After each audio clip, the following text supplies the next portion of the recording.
Fam, you know what? Normally, in these kind of situations, as we went through the last 2 years in preseason areas, we check out and see who's got money, who's got the best. They're picking up not draft, but they're picking up free agents. And we're sitting back saying, where's Trent? Where the hell is Trent? Man, everybody's signing people up. We ain't got nobody. All we read about is Trent made an offer and they took the other one. See, and you and I both know the truth now. We know that Trent may have made an offer. He may have even went as far as to get down on his hands and knees and beg you, please, will you join the team? I'm getting pressure like you wouldn't believe. If you sign this contract, I guarantee you what you see there means nothing. I'll add extra money. But I need for you to sign this contract or my ass is grass. Trent, get up off your knees. I'm not playing for you, man. Man, Trent, you know what? I'm going to take a word to the wise, Trent. Stop walking around acting like that's your money for one thing. And why don't y'all get some... No, man, I can't play with y'all. And see, that's what really happened. See, so we ended up getting people like we get every year for the last 2 years since Harbaugh left, see? But now this year, you watch how cool and calm Kyle Shanahan and John Lynch and the media after the Rams picked up Peters. Yeah, we made a lukewarm offer. And now we find out that was media spin. The 49ers never made no offer of any kind, lukewarm or otherwise. They were not interested in nobody's Marcus Peters. You know what that makes me worry, though, for one small reason. 49ers, have we gotten so cool and so good at our job that we could just pass on guys like Marcus Peters? And granted, he is a pain in the ass, but he is one of the best young cornerbacks in the NFL. Do you run? I know the 49ers say, man, you know what? We don't need any more problems. Chill a little bit. Ruben's going to when he gets back, he's going to stay in his room for 6 months punishment. So, I figured John's right thing I can't deal with anymore. I mean, you got the running back over here in Joe Williams, and I'm not sure what his problem is. I got Ruben doing this to me. You're going to bring Marcus Peters into Kyle. I'm going to lose my mind because Kyle might have been lobbying to bring Marcus Peters over for all we know because they're like good cop, bad cop. You can tell, right? So at this point, fam, I'm looking at cornerbacks. They passed on Marcus. We need a cornerback, and Lynch has slipped and also exposed his hand. He kind of told KNBR, listen, cornerback is my top priority. Is John Lynch smoking and mirroring people so they can make the wrong move? Because that's what John Lynch is. This dude is a major player when it comes to selling other people into making mistakes. In Chicago, they haven't gotten over that yet. John Lynch is looking to get somebody to read. If you don't read between the lines, John Lynch will get you. So it's going to be drama all the way till the 14th. But who's going to bite? Will the 49ers finally cave his... We were just kidding. No, we're going to take Trumaine Jackson. Mama, lie for me now. They're not going to get Trumaine Jackson. Trumaine Johnson. I know his name. They're going to get Trumaine Johnson. For some reason, in the back of my mind, I think they're going to take Rashaan Melvin. Rashaan Melvin also fits the mold. He's 6'2", rangy. All right? And then, of course, there's others. I don't know, fam. Anyway, that's the subject matter today. What are the cornerbacks? What are the options? You bring anything else, but give me some choices on who are the cornerbacks. Dante Johnson is not going to be re-signed. So who are we going to do? Razor. Ronbo. Yo. Razor. What's going on? Yeah, man, I'm just sitting there wondering how come we got the coolest dudes in the world sitting in the office, man, acting like ain't nothing happening, man. Rams, with Peters on that other side of the field, he has put a little stress on our offense. So I'm wondering, what's up? Well, yeah, he takes a lot away, but he also gives a lot. He's one of those corners where he'll jump a route. He'll jump easy. Kyle Shanahan will scheme against that with running some double routes on his ass. Got the speed to do it, too. Got a couple of guys get worked at. Yeah. But yeah, I think Tremaine is a guaranteed lock. I mean, he grew up in Stockton. That's like an hour and a half from Santa Clara. Mm-hmm. So I can guarantee you he's a lock. I think Kyle Fuller will probably be more expensive than Trumaine. Ooh. Hey, Razor, why do you think that? Um, he's young. He's younger. Oh, It's yeah. the sec. Yeah, he's younger and um, he's 26, more isn't he? he's 25, younger 26? and he's more of a bigger name than Trumaine Johnson. Not everybody knows about Trumaine. True. Everybody knows Kyle Fuller. I think he might be in the range of AJ Bouye contract, maybe a little less. Ooh. Have the Bears said anything more about? Because I thought the Bears were like, wait a minute, everybody wants him. Wait, all right, we're just kidding. Kyle, we're gonna sign you. Yeah. Yeah, maybe. Yeah, I don't know. They can't. Maybe they can't afford him. And then also DeMarcus Lawrence. They're saying that if he hits the market, he's going to ask for 17 million. I knew it. I knew you were gonna say that. I knew it. Why did you say 17 mil? I'm off the Lawrence. I mean, 17 million a year. That's a lot for a player that's only done it for 1 year. Before this 1 year, he was injured. He didn't put up those numbers, so I'm not paying 17 million a year for DeMarcus Lawrence if he hits the market. I don't blame you. But I know John Lynch. He has a lot of people helping him out, like Peters and Mayhem. I think Kyle needs to add a little more experience to the coaching staff. Don't you think, Ronbo? Yeah. Who you got in mind? All right. Well, I think the offense he can handle it his own. The defense he should bring in. I have two names. He should bring in Jeff Fisher, not for coordinator, but for a role on the defense. I gotta admit, you're right though. Jeff Fisher can run some defense now. Yeah. He knows the Rams are trying to go all in for this 1 year, and he said if he gets a chance, he wants to play the Rams. And there's no better way to do it other than us because we play them twice. So Jeff Fisher is one of my guys I would bring in for the defense. I don't know what role, but defense. And Chuck Pagano, the Colts ex-head coach. Yeah.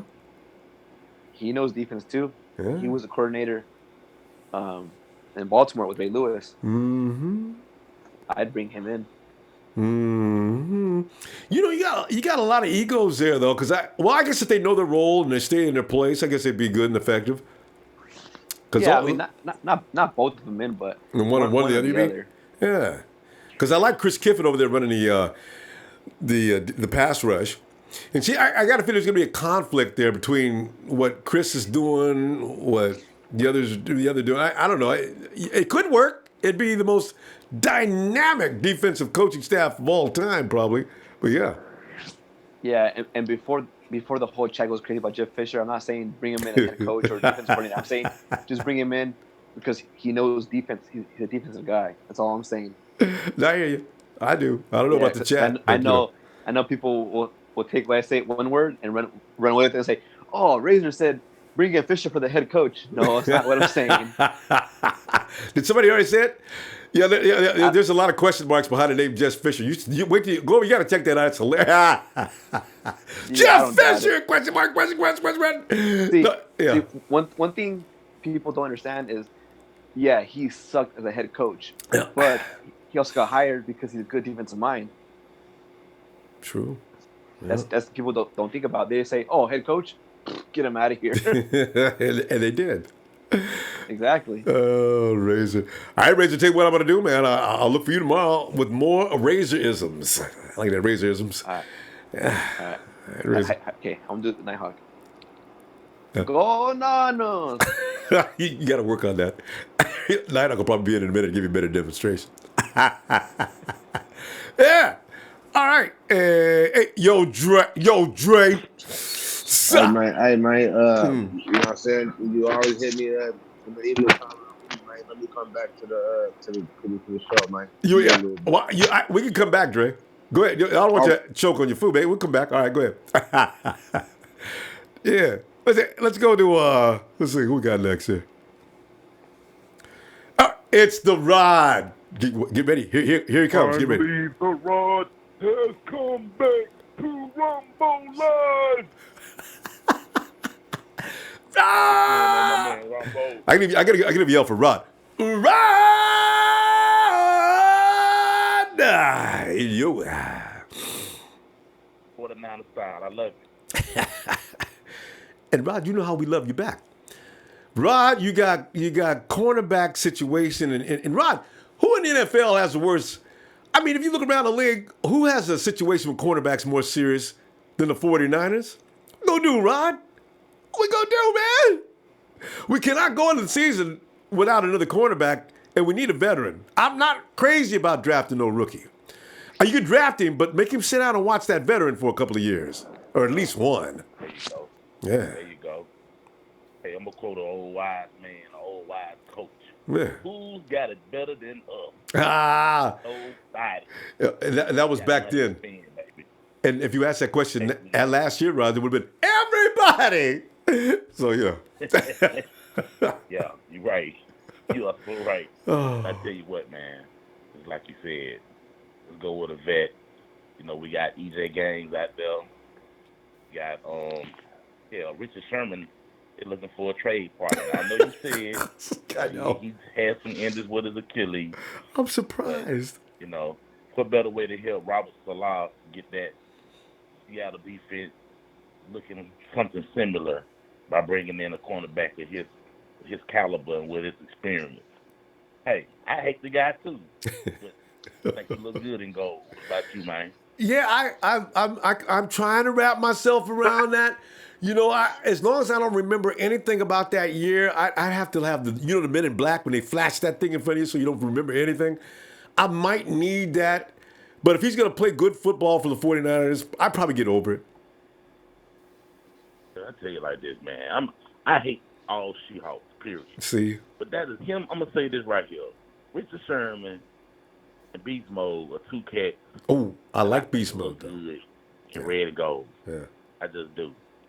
I think they'll flip the script. They can do like, you remember the year when we lost Ronnie Lott and Roger Craig? They went to Oakland. Oh, how many times? In reverse. Jerry Rice. Everybody goes to Oakland. Navarro Bowman, the latest casualty. Carlos Rogers. Hey, Ron, if we went down the list right now, we'd have a whole team of 49ers that finally ended up in Oakland. Yeah, you're right. Right. So, yeah. But you know what? Tell you what, man. I can see it. I think we got the right guys in the office, man. Mm-hmm. Now, I'm not too overly concerned. It's like you said before, your man, he like to make these blockbuster headlines and stuff. He probably already know what he want to do. He just don't want to let nobody know. Yeah. He's not gonna tip his head.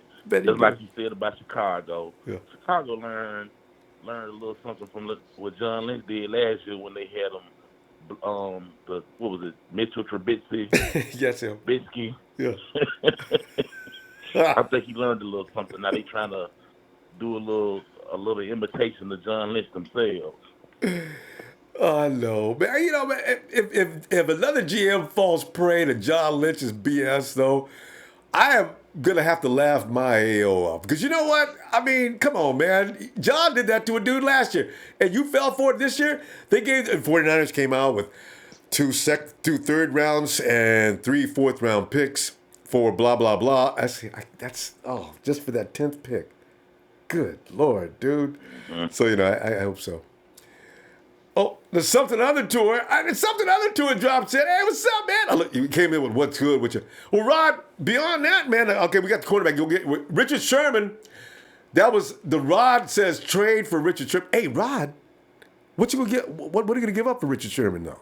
You got to give up. The Seahawks go ask for something high because that's the only reason why the Seahawks are dealing with him. First, to lower payroll, and next to pick up some draft picks. Hey, we can afford to give up a couple of draft picks. You might not give up anything huger than a number 5 this year. Okay, now I can do for next year, but I can live with that. You know what I'm saying? Yeah, I can live with that though. 5th round pick, yeah.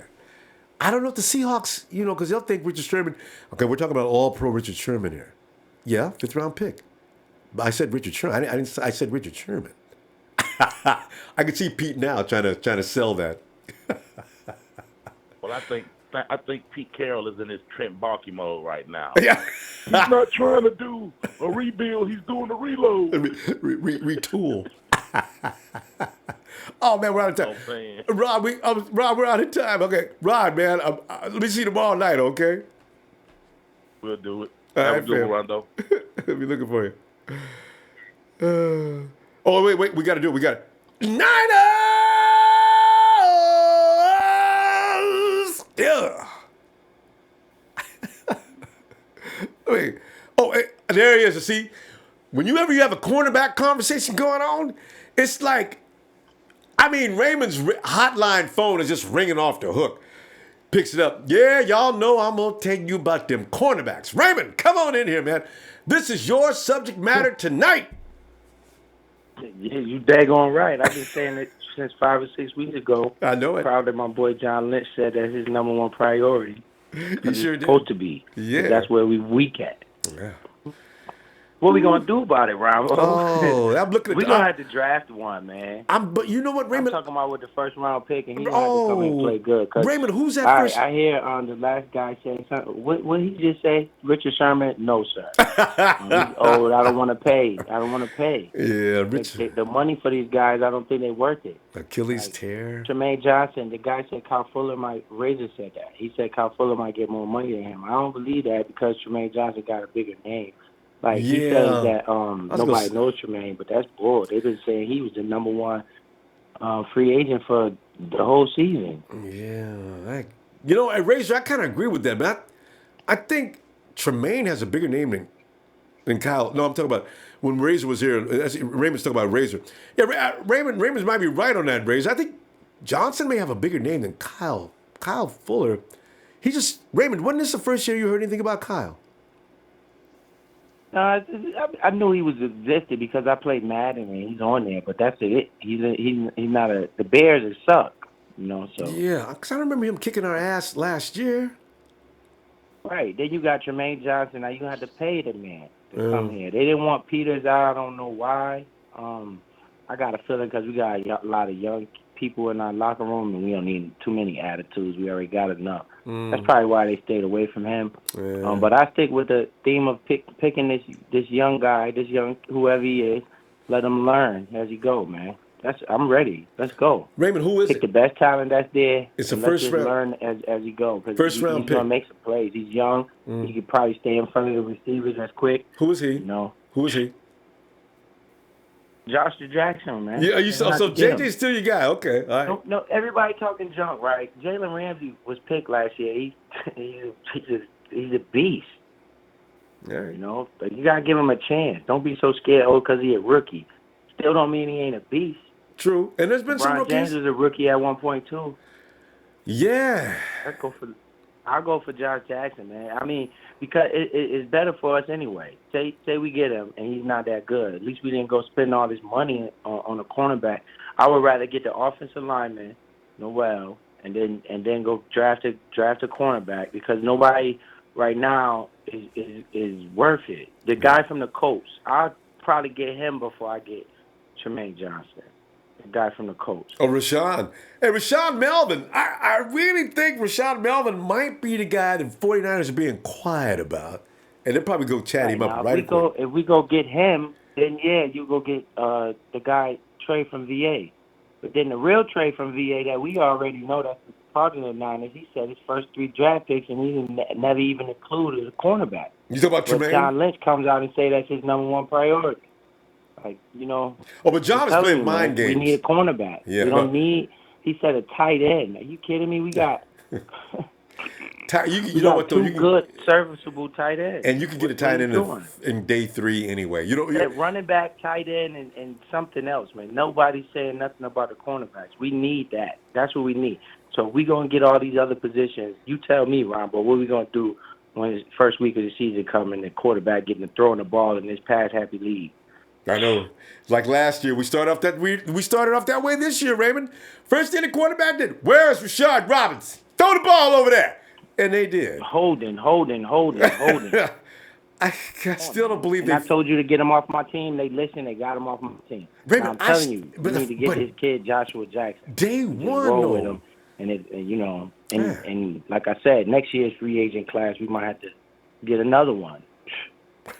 Unless they're gonna trade for one that's already established, like Khalib or whatever his name is, Talib.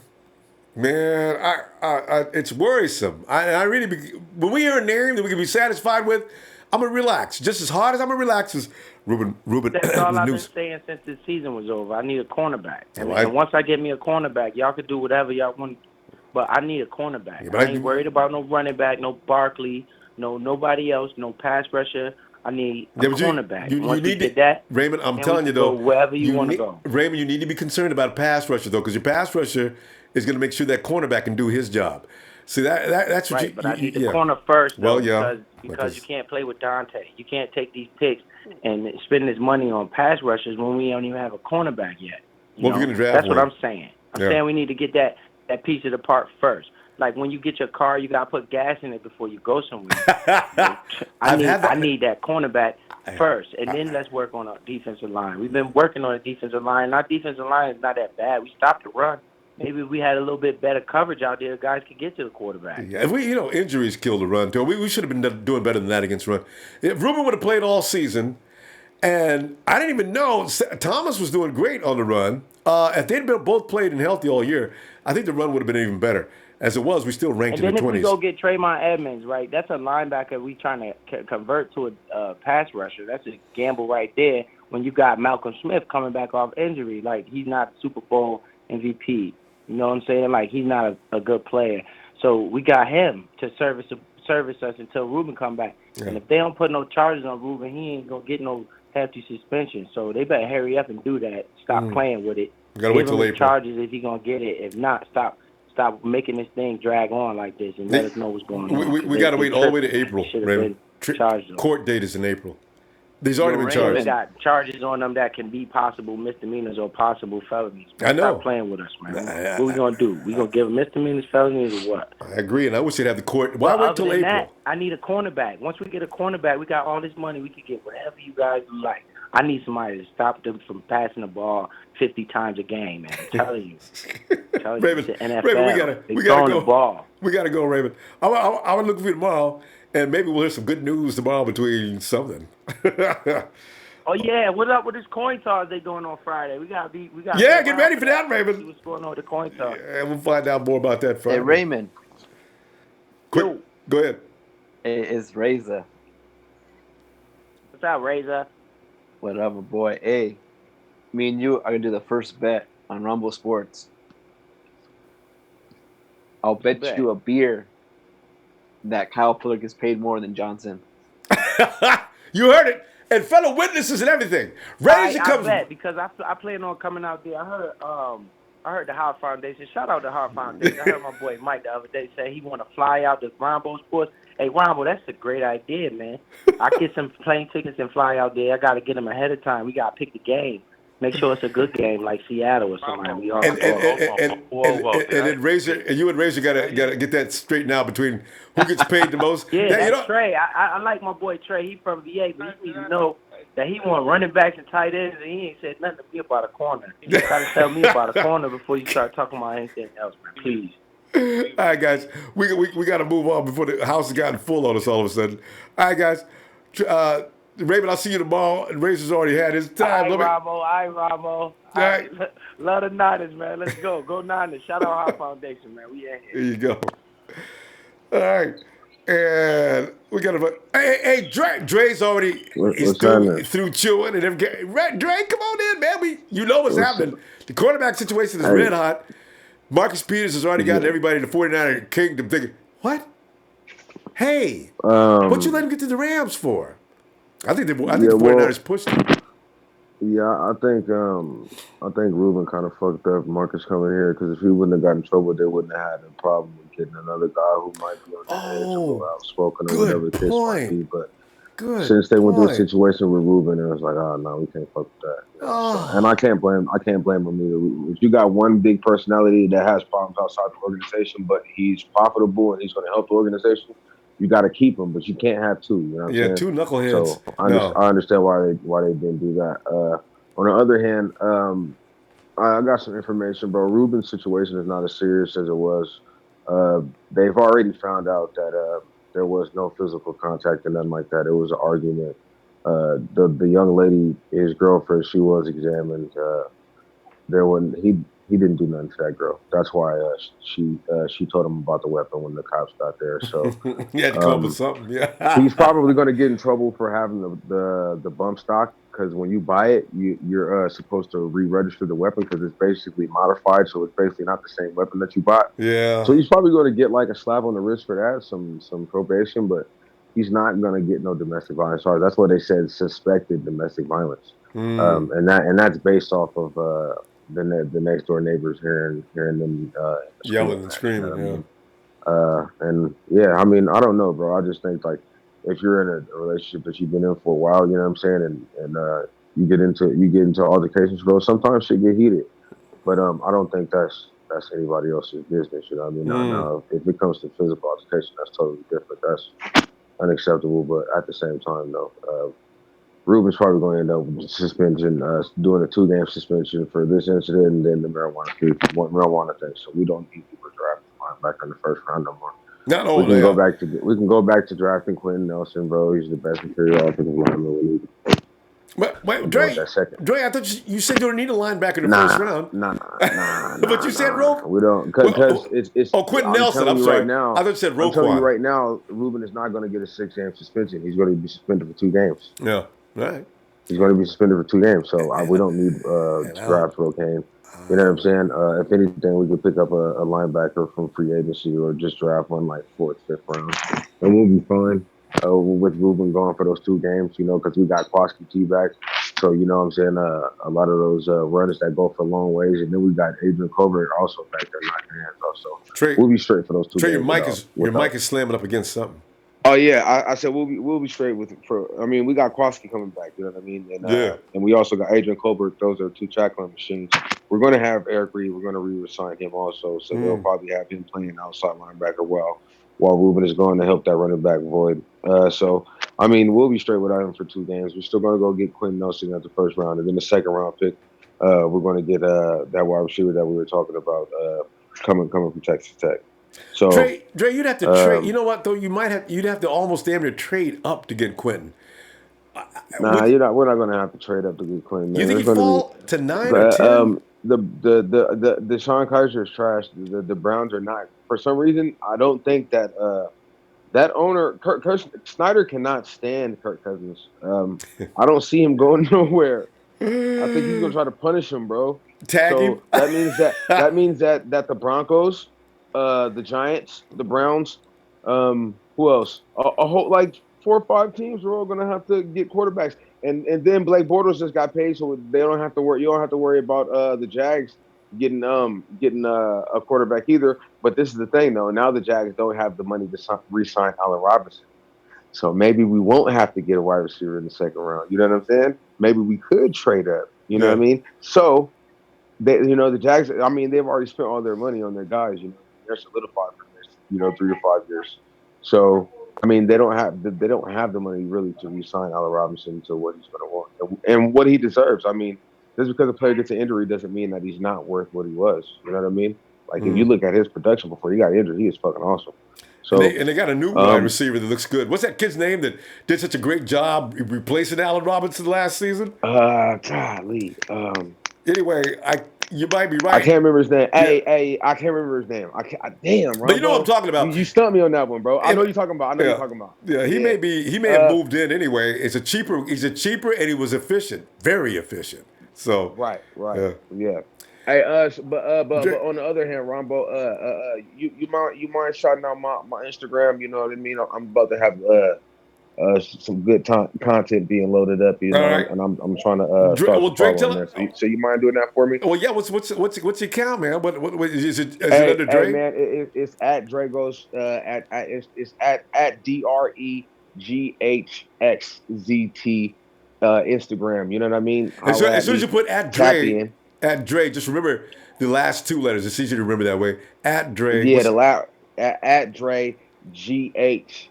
XZT. You know what I mean? Tap in with me. Good content coming soon. You know what I mean? All positivity, good living. Thanks, Ronbo. Love you, bro. Drake. Love you, fam. Nation. Yeah. All right, let's go. Talk to you later.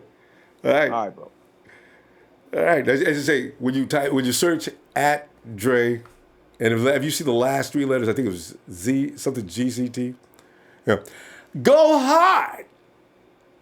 Mute off. And Dre, first and foremost, man, you got to understand, right? I love what you bring to the show, and I was one of the dudes riding with you on the Carlos Hyde train when it was all first going down, right? But you, it's kind of hard to believe the news that you bring to the show when you're the same dude who thought Will Redmond and Kenneth Acker was still on the team. And Just go hard. you know, my hit squad brother Kenny the other day had to clear up the whole welfare check, incident, which I had touched on when it first happened. I was like, I'm not too sure that's accurate. I'm gonna have to go back and look into that. But yeah. Other than that, what's up, Ronbo? Hey, you know what? In fact, let's reestablish that right now, so 49er fans don't do that again. A welfare check is when the police ride out to make sure that the well-being of whomever has been summoned towards is okay. So it's welfare, and the police are checking in. Because a couple other people made that faux pas too. But go on. Yeah, so, Dre, when you be bringing the news, the inside scoops that you have, it's just, it's just a little hard to, just believe. But, free agents, cornerbacks. Okay, that's the talk today, right, Ronbo? Yeah, that's exactly right.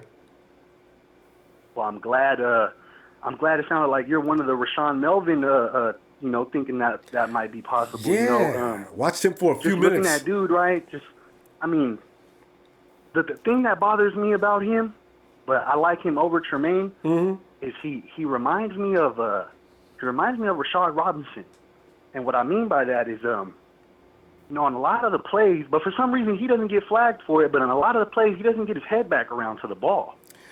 Yeah. But for some reason, they don't call the flags on him. So they had him ranked the 16th PFF rankings, 16th best cornerback.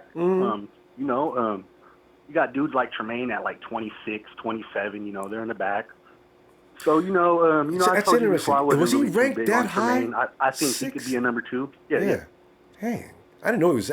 I knew he was okay. 16. That is damn good. Mm-hmm. Okay. Yes, sir. Yeah, but a lot of his highlights, he doesn't get his head back around the ball. But like I said, they don't flag him for it, so oh well. But that's worrisome. I like him. This was his the past season was his first season that he got to start because when Vontae got injured. Yeah. You see that diving interception though? Go ahead. Yes, you said diving interception he made on that play. That's what I was sold. He made a diving interception. I think Bortles was trying to throw the ball in the dirt. Rashaan would have dug that up out the dirt. Now see, that's what I'm talking about when a man is alert and hustles.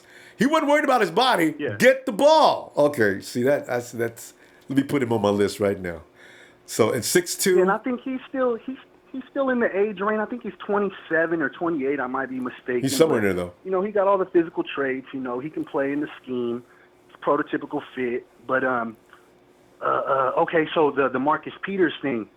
I think it was you or one of the other callers that I brought it up earlier in the show about they think that was more of a smoke screen to get the Rams to go and do something stupid. I really think so too. I believe that too because going in when this whole talk was coming around that we were meeting up with him or we're interested in him. I didn't know too much of him.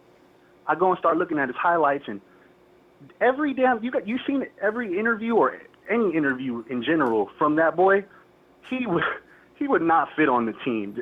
John Lynch, Kyle, and they would not accept that. Yeah. Dude can't keep his mouth clean in an interview. He's very disrespectful. He ain't got no manners. Yeah. I believe it was a smoke screen too. I believe that they wanted somebody to jump and do something like that. I don't really think they were ever really interested in dude. Yeah. And go hard. Think about this for a minute. You're an all-pro, and the team they're hurrying to get you out of Missouri. That's not a good sign. That means you really are a pain in the ass. So, that's got to be right. Yeah. So the 49ers did right. Yeah, Yeah. Yeah, I'm just watching his interviews, and I'm just like, damn, man, it ain't that hard to conduct yourself like a professional, bro. Yeah. I mean, you've been around the league for a minute, too. I mean, come on, man. You ain't shit and fuck and this and that and every damn sentence. It's like, come on, man. What are you doing? It's just not a good look, especially what we trying to do right now in the whole allegations of Foster and what we've been through in the previous years with Brooks and and Alden and just a bunch of just drama in our past history with that. So at the same time, I know John said he don't want a bunch of choir boys, but dudes like that, definitely I don't think he Too wants to bring them far. onto the team. Too loose. So yeah, I agree.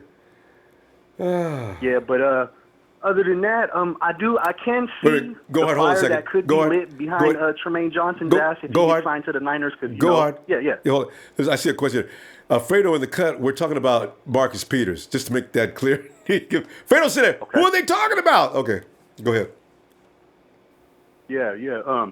I could see the fire that gets lit behind Trumaine Johnson's ass if he comes over to the Bay, and he's going to be seeing his old team twice a year, and they just brought Peters over there to basically replace him. So I can see that maybe working, but I might just be not liking the dude, just you know what I mean, because he was playing with them, and I never really seen nothing spectacular when we played them, and he was guarding our number one receivers. And so got ate up. I would rather roll with Rashaan Melvin. And other than that, man, there's hella cornerbacks in the draft that we could pick up 3rd, 4th, 5th round even. You think so? Go ahead. You think we can start him though? Because we don't have the luxury of starting behind another veteran though. That's the only thing that scares the bejesus out of me. Very true. Yeah. You know, and I bounce back and forth with that too, not being sure, thinking, we can have a young guy come in. The scheme it's not too difficult to pick up, and but you know what? I think overall, that is very, very important because Akello still is young, and you. I mean, you got. I guess you can call them veterans. Like if Leon Hall sticks around, I believe that's why they really brought him around. True. To just kind of be that leader, veteran presence in the locker room. But then you still got. I mean, he's a youngster too, but he's been in the league. You got K'Wan Williams and. You know what I mean? So there is secondary guys like if Eric Reed sticks around, Jaquaski Tartt's even maturing in the league. I mean, there is a lot of support in the secondary, I believe. So, but I would rather go with somebody who's been in the league for a while, and I would say that would have to be Rashaan. We ain't hearing nothing about him. Yeah. I think he's less flying under the radar. Going to be lesser than these other names that we've been hearing. True. And Trumaine Johnson, I think he is going to get some big money because you remember he just got that franchise tag last year. So whoever gets him will have to top that. Go ahead. Let me run this by you real quick though. What if Vontae Johnson comes back just for it? You know what? I think I'd like to stay right here. I would. You know what? You maybe take Vontae, and if you do see a cornerback in the draft that you think can come in, compete with Vontae, and make Vontae sit down his depth.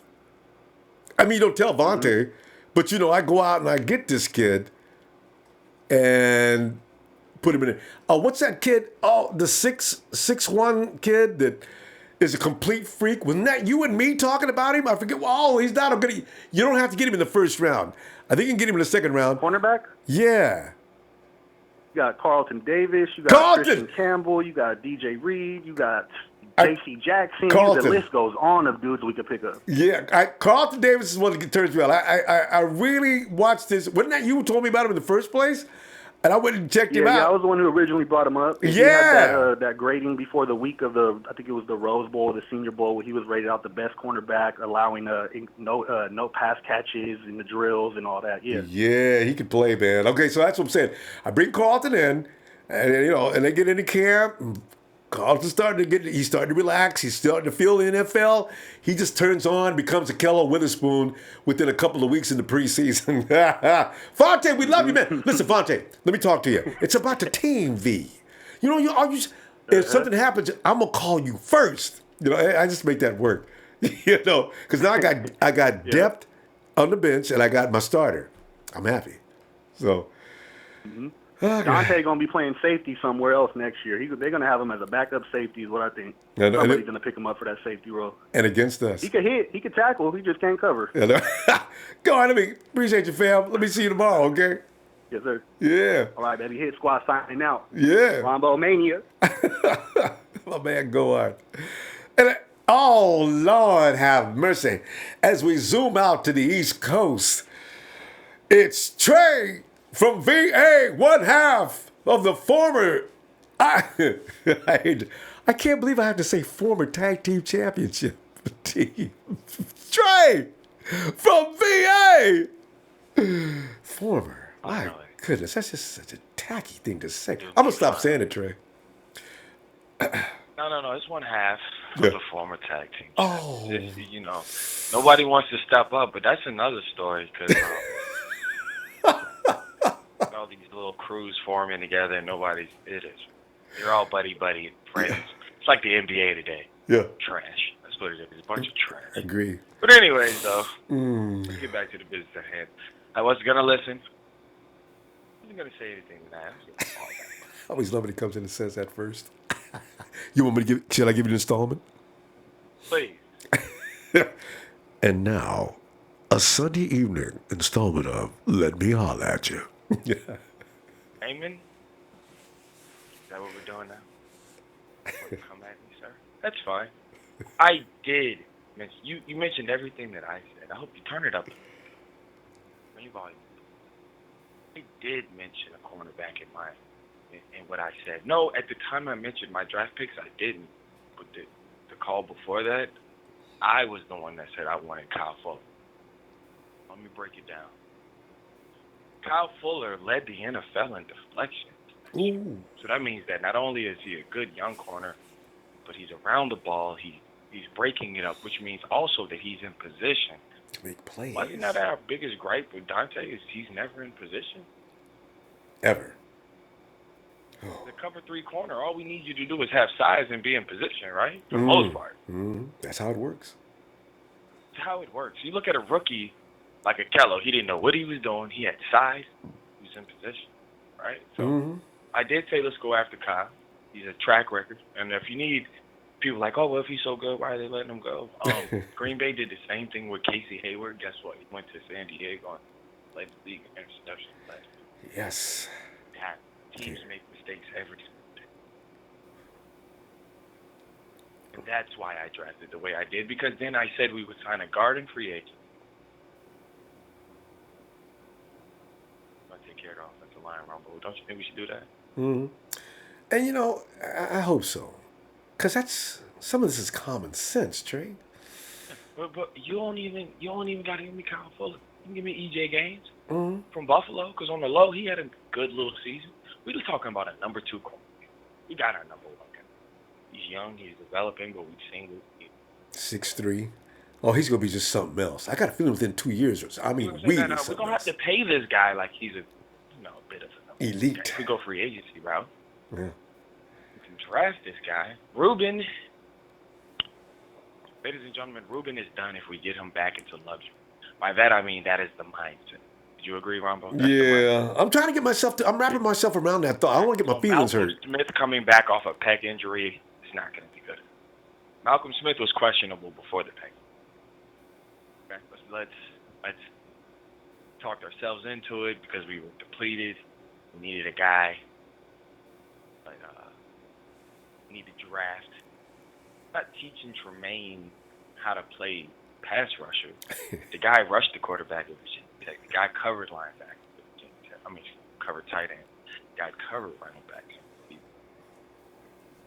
The play is there to mold him. You see what I mean? So it's not just Tremaine. We can get Roquan if that's just your flavor. I don't trust Ruben. Okay, he's only back for 2 games. Who's to say he's not going to go out here and do something? You better stay. Ruben better not have an episode between now and opening day. Please, Ruben. Hold on, time out. The draft goes by, and then 2 weeks after the draft, Ruben gets into another. Oh. Free agency's over. Damn. The draft is over. And then what do we do? Oh, my God. Oh, that's a possibility. You know what? See what I'm saying, though? Like, yeah. Are we good? Are that's you good with being good? No. You know what? That's why they will draft. You know what, Trey? You just set the scenario up. If you go by that narrative, you have to take a linebacker in the draft. You absolutely have to. It's imperative. We don't trust you, my brother. You're a luxury now.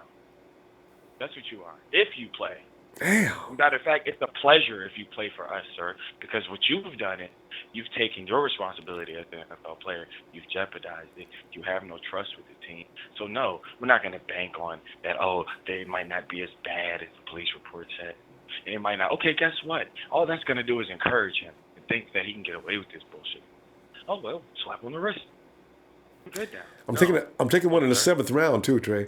If there's a linebacker that I think that I can develop, I I'm need two taking in this draft. 7. I need 2 in this draft. That's what I'm saying. We run a 4-3 last time I checked, and we need depth. I'm taking 2. Either give me a linebacker or free agency and a line. I need 2 out of this offseason. I need 2.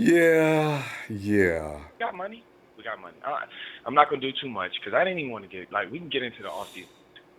But we got certain needs that we're going to address first. Yes, cornerback is number 1. John Lynch got that. Right. If we got to stroke a check in free agency, fine. If we don't stroke the check in free agency, then we will draft him at number 10. Yeah. And you hear what Rod brought up earlier, Trey? You know, Brock Coyle, that injury he's got, it could extend beyond OTAs. We have to get a linebacker. We need 2. 2 linebackers out of this offseason. Maybe talk. You know what I mean? And then this is the thing, because from what I was hearing earlier, it was like, well, we got Malcolm Smith, we got Ruben, and then who else? We got Eli Harold. Is that the plan going into it? We need 3 linebackers to start, and I don't trust any of the 3 that are on the team right now. Malcolm Smith is hurt, Ruben's doing whatever he's doing, and Eli Harold is Eli Harold. Yep. And he knows nothing about the middle. 100. Yeah, that's a good point. I need 2. Maybe get one out of free agency as well. You know that. When you think about it, it's worrisome. All right, man. Let me. Yeah. But no, shout out to Raymond though, because he's always coming with the heat. But I feel like he just part of it. You guys are neighbors. You know what I'm saying? Both of y'all know what you're talking about, and you guys live close together, actually. Yeah, Raymond, he come with the heat. That's why I was like, he must have just heard half of it. No, Raymond will be back to address this later. He will. That's why we call it Monday Night Raw, right? Exactly. But yeah, we got Trey. It's really, you know what? It's really so scary. There's a fine line between priorities here because cornerback is definitely a need, but linebacker is also a huge cornerback need. Is the number 1 need. We all. I mean, unless you're gonna tell me guard. Whoever we can sign first, because I gotta have Norwell. I gotta have Justin Pugh. Yeah. I gotta have one of these guys that's a vet. Get them dudes. Yes, exactly. I don't want no rookie. Actually, I don't want a rookie offensive lineman if I can get around that. No. Time out. There's one rookie that I do want. Quentin.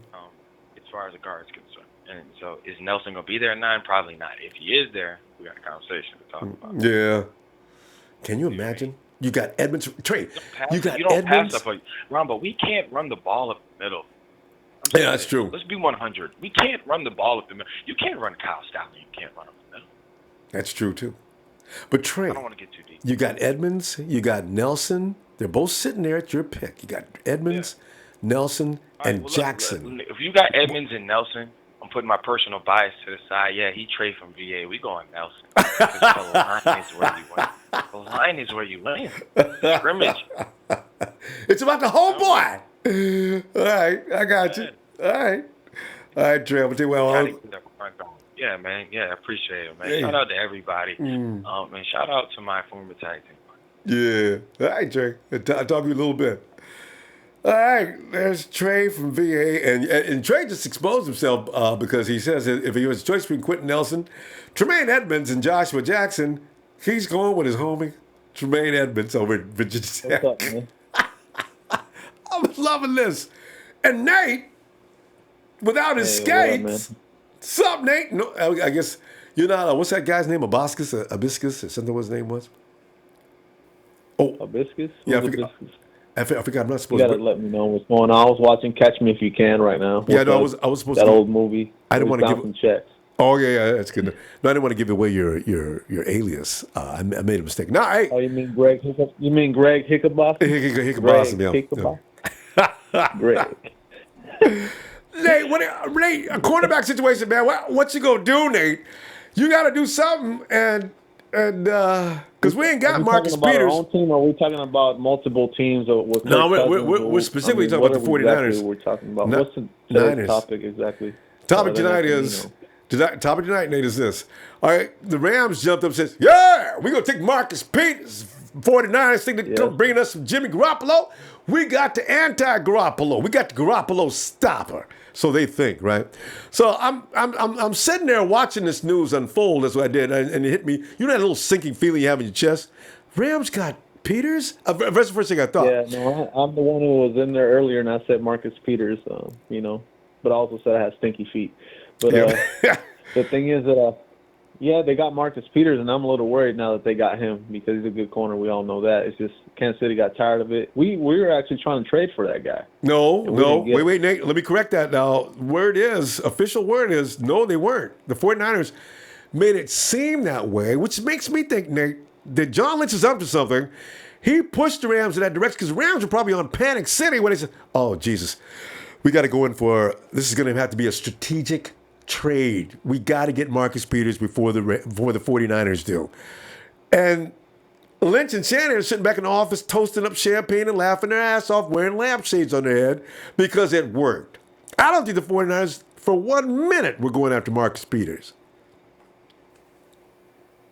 Well, that puts a different twist onto it. I don't know what he's thinking now. John Lynch is such a sneaky guy. Ain't he? Boy. Sneaky. He got that smile on his face all the time.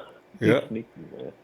Makes me think he's a good GM. Makes me think he knows what he's doing. I have no idea what his plan is for the draft at all. I want him to get Chubbs. I want to go up, and he said.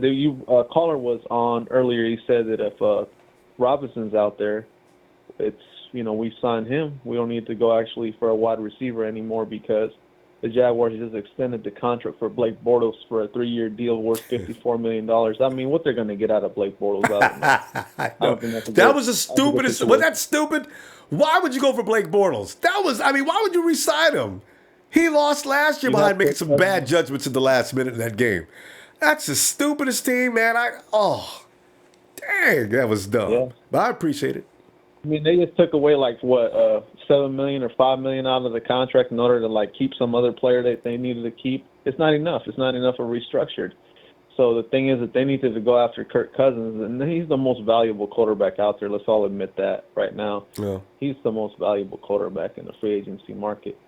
And the issue that we're having is that Reuben Foster is being harassed by the police. I believe that. I mean, the guy just smokes a little weed, and it's not that bad of a thing. But when he got caught in Alabama, it's illegal. He's not in the West Coast states like I am, where marijuana is not really illegal where I'm at. In California, you think he pissed off every cop? Where they have no tolerance for it. Yeah. Well, it's not fair to the guy. It's not fair to him, man. It's not fair to him.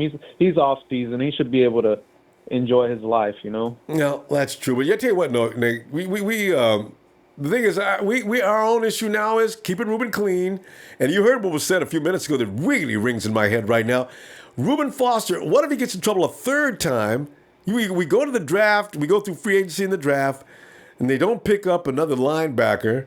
And 5 days beyond the draft, Reuben Foster is reported to have blah, blah, blah. Oh, no, Reuben, that's strike three. No!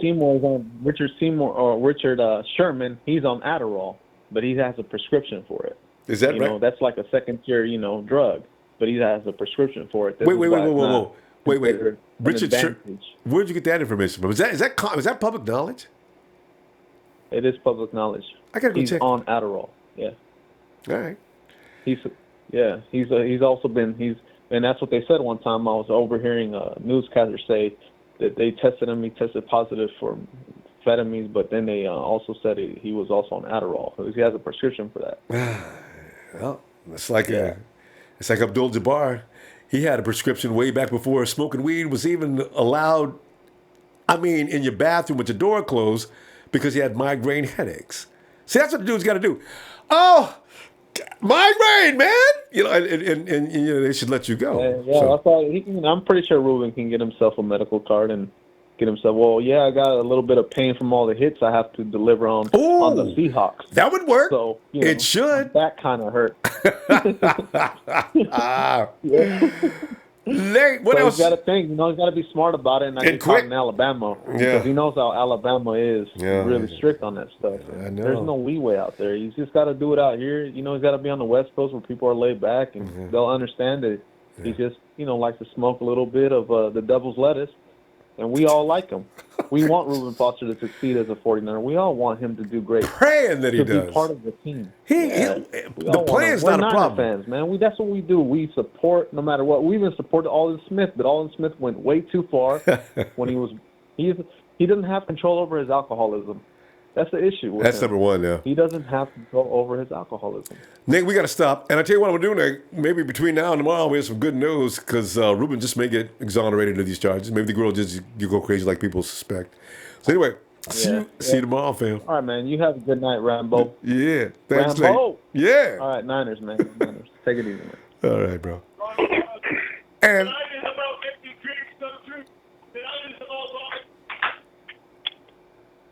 I like to listen in on these kind of, when I hear some kind of a fit being thrown. Hey, Sheik, is that you? That is me. Sheik, did you let us hear that on purpose? That was hilarious. I'm watching the Elimination Chamber. I'm still watching. And we're watching you at the same time. What's going on, Ronbo? Yeah. I'm here. Yeah, I'm here and waiting. Sunday, man, So anyway, Sheik, Sunday. Yeah, the cornerback problem is all of a sudden taken. Had this not happened, I wonder where our mindset would be. But here the Rams all of a sudden, we just made a trade for Marcus Peters. What y'all gonna do? It's like they're like looking over the 49ers across the street. What you gonna do now? Got your ass. And I'm thinking, okay, because John and Kyle are unamused. I mean, they don't even seem impressed. They must have a plan. That was the first thing in my mind. They must have a plan. And then I started looking around who was available. I said, we're going to go get Trumaine Johnson. It's going to be a little expensive, but Trumaine, he should play a lot better this year. His leg is probably healed up now. And then I looked at Rashaan Melvin. So we can do Rashaan Melvin. And Kyle Fuller's also in the mix. There's other guys. Because we don't probably need, the problem that Marcus is going to bring. So I figure that's what John Lynch is thinking. But, what are you thinking on that subject? Well, I think all the cornerback situation that's going on with Melvin, because honestly, I believe Saleh, when he was the linebacker coach for Jacksonville, I believe, was he? Yeah, he was in Jacksonville, and I think Melvin was there, so he might have that interest in him. So there might be some ties on that. But obviously, Seattle. I mean, he was in Seattle. He likes those tall, lanky wide receivers, and Weatherspoon definitely fits the mode. So, Trumaine Johnson seems like the guy, but, shout out to my boy Raymond. He's definitely been dead on it. Joshua Jackson might be the guy all along. So we definitely will figure out what's going on with that. But, with all the guys that like Fuller and other short, like Denzel Ward, I don't know if it's going to happen because of what the certain players that they like. So, yeah. Yeah. It's just really hard to see. But, yeah, Ronbo. I also want to say to, certain people on the chat rooms, a lot of people, I love the new callers coming in and bringing them, but the people that are trolls, in that, I issue a challenge to press have a small debate. I don't know if he's going to show up, but it's, come on in. We have a friendly debate. He was just, me and him bicker at each other certain things, cap space and other things. But, what I was trying to say about the Dallas Cowboys, the Marcus Lawrence kind of thing, he said he's not going to show up because he will not come because he's going to get tagged. Well, Carolina, they let go Kelvin Benjamin. They couldn't get Norwell because they didn't have cap to keep along a lot of guys. So the Dallas Cowboys, with Des Bryant still there, the offensive line next year still there, they're not going to show up. They're going to be, if they're still there, the Marcus Lawrence high possibility might be not tagged because they don't have no cap space. So it's a 50-50 chance. It's not a little greater than more. But I think Lawrence could be a possible chance to come in. But I'd rather have Robert Quinn, but we'll see. What's your thoughts on that, Ronbo? You knew about Robert Lawrence Quinn, though, right? Not being tagged. Yeah, you knew about Robert Quinn, though, right? I was confused. I thought Robert Quinn was through with his contract. We'd have to trade to get Robert Quinn. Dang it. That really just let all the wind out of my sail as soon as I read that. Because I thought the Rams were worried about their money, like you're mentioning now. And even DeMarcus Lawrence. The Cowboys got $20 million to spend. If you FT Lawrence, oh my God, that would be 17, 8, what, 18? So they'd have $2 million left after tagging him? Yeah. It's a little. Would you pay that much though? Like, let's say $17 or $18 million? Oh hell no. DeMarcus Lawrence? No. I gotta let him go. That's a cap casualty in the making. I don't know if, but you know what do you do? The Cowboys get to let some people go. You know what you do though, Sheik, in that situation? You let other people go, like you let Dez go. Dez alone should be able to pay for DeMarcus, and Dez knows it too. Dez might say, "Oh man, y'all gonna cut me because of." And that's what's going on there. They may let some other guys go too. I don't know who's dead weight around Texas. Well, the entire most guys on that team, as far as I'm concerned. But you gotta make space, and then you think about what you need the most, which priority 1 or 2. So that's what's gonna end up happening there. And we'll see. And another thing too, Rama, shout out to my boy, the Big Show. He's been like a Des Bryant guy. The thing is, he has. But the thing I've been like about Dak Prescott, he's the best quarterback over there. He's not top 10 for me. Well, he's not. Maybe that's a reason why Des Bryant has been declining in his numbers, and obviously his age is going a little up more. But imagine him and Jimmy G. He might re-erect his career and come back. Des is lost. I'm not saying, but the thing is, he is a Cowboy. He is a Cowboy. But the thing is, it'll be nice to get these Cowboys back what they got Charles Haley 10 years ago. Yeah, well, 15 years ago, actually. Give me DeMarcus Lawrence then. If I want some revenge. Dez has lost a step. When I seen cornerbacks running down the field neck and neck with Dez, I said, wait a minute. Dez used to make that work. He ain't winning no more. So, I think I'll just let Dez. But DeMarcus Lawrence, if I want to hurt the Cowboys, that'll do it. All right. But anyway, Anyway, Rumble, I know you have all the colors there, but appreciate you, Dez. I'm calling you Dez. But you know what? I want Cortland Sutton, Rumbo. You know what I want? No, I know. I'm changing the name, Cortland. Shout out to Raymond. I know he wants his corner. That's why we are all the same group. We all want winners. So we'll find out who's the guy. And hit that like. Yeah. For Rumbo's show, the best place to be. Yes. And if you're not, just be a little depressed little guy still on the keyboard. Have a good night. Sheik's getting all the shots in. Hey, Sheik, you bad man, you. And I told you. See you tomorrow. I'm done with that. It's off the mic. Depressed. And change that name to Press. I'm done with you. Bye. Boy, did Sheik use the channel to make some shots? And Depressed, I don't know what happened there. Depressed, why don't you call in? And with a rebuttal. Yeah. I told him. You scared. I issued a challenge to him, and he didn't show up. Where are you? I'm still here. It's all good fun. Yeah. It's all for a Ronbo show. We love you, and shout out to the next caller. I'll be back, Val. Let's see tomorrow, okay? And maybe between now and tomorrow, you and Depressed got to kiss and make up and stop it. You guys we're in the same family here, guys. Jesus Christ. All right. If he changes name, then we'll talk. All right. Have a good night. Sheik. All right, later, brother. We got to get to Lee is standing by for a long time. Lee! Yo, Ronbo. Yeah. Hey, Ronbo. Just a shout out to you. Thanks, Lee. Yeah, no, I think we're talking about the quarterback situation, eh? Yeah, the cornerback situation. It's got to really, because, this thing with Marcus Peters, even though most of us 49er fans are actually all they indignant about it, hey, man, we don't give a damn, man. We still kicking the Rams' ass. You see, but I still don't appreciate the Rams having Marcus Peters. I really, it still bothers me. But we got some things we can do. And that's why I was moving the show to that direction. What we go do? I think the best corner available in the free agency was probably Kyle Fuller. But we're going to have to pay a bit of money to get him. Yeah. But, that's a big need of ours as cornerback. So I wouldn't mind either getting him or Rashaan Melvin.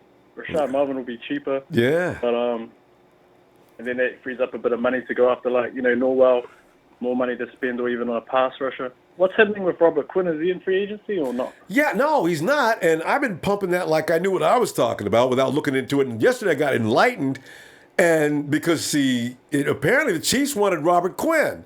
And I said, what do you mean they wanted Robert Quinn? Just wait till he walks, make a deal. And then it's, no, Robert Quinn is getting $12 million a year. Robert Quinn's getting $12 million a year. Why? Oh, he's got another year on his contract? Oh, no. So if we want Robert Quinn, we'd have to go trade a deal, too. So, I said, man, I didn't know he had another year on his deal. All right. Yeah, if that's the case, then, I wouldn't mind just spending the money and trying to pick up Fuller. That's if the Bears don't tag him. Yeah. I think he's the best corner. He's in, 2060. Yeah. Had his best season, I think, last year. Yeah, he did. I think that's the guy to go after for corner, or even Melvin from the Colts, Everybody. Fuller's, I think Fuller, if we took a vote, I think Fuller would be the guy that most of us would vote for. I really do. I agree.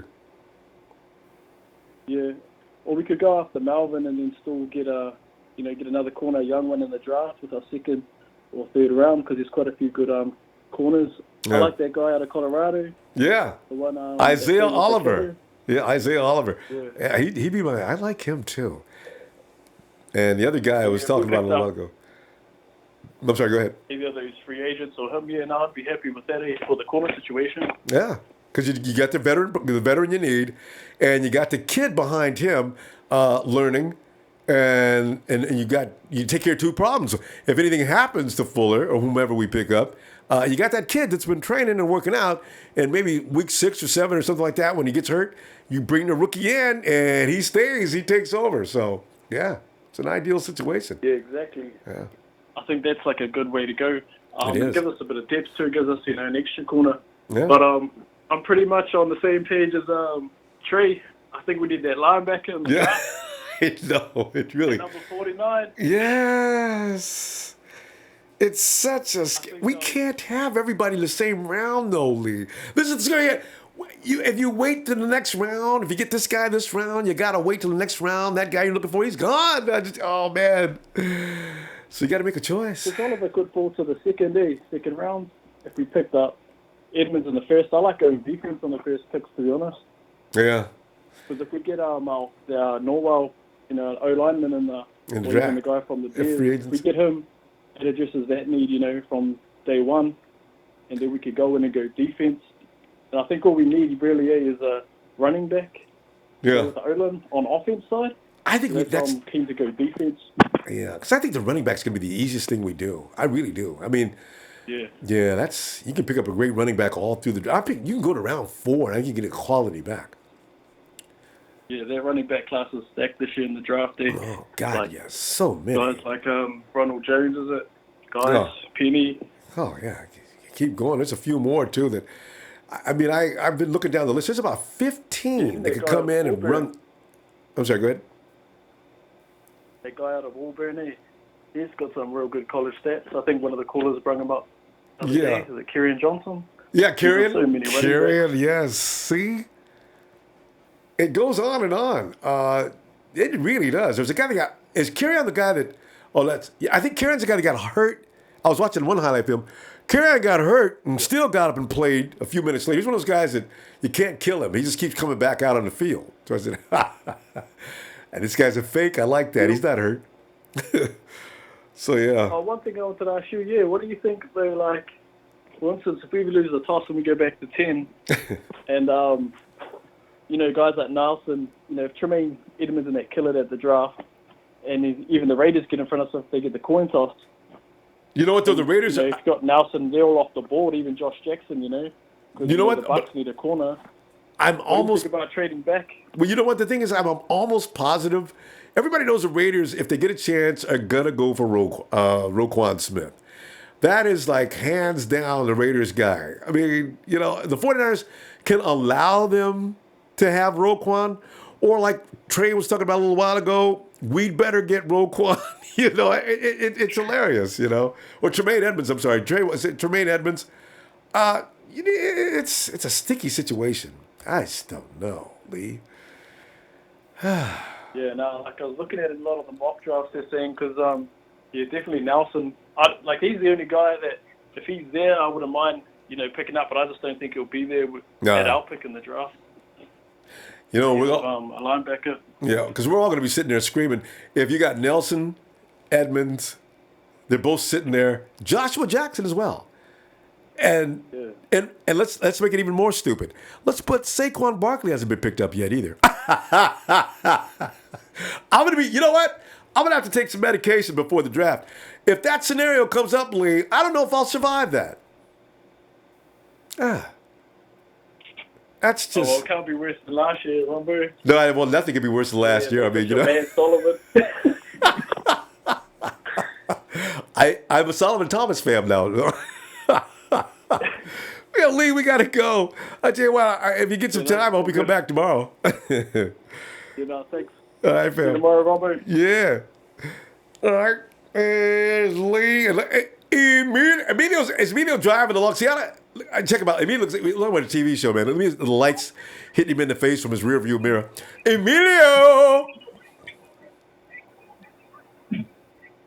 Let's see how long it takes him to react. Emilio? Emilio, can you hear me, Emilio?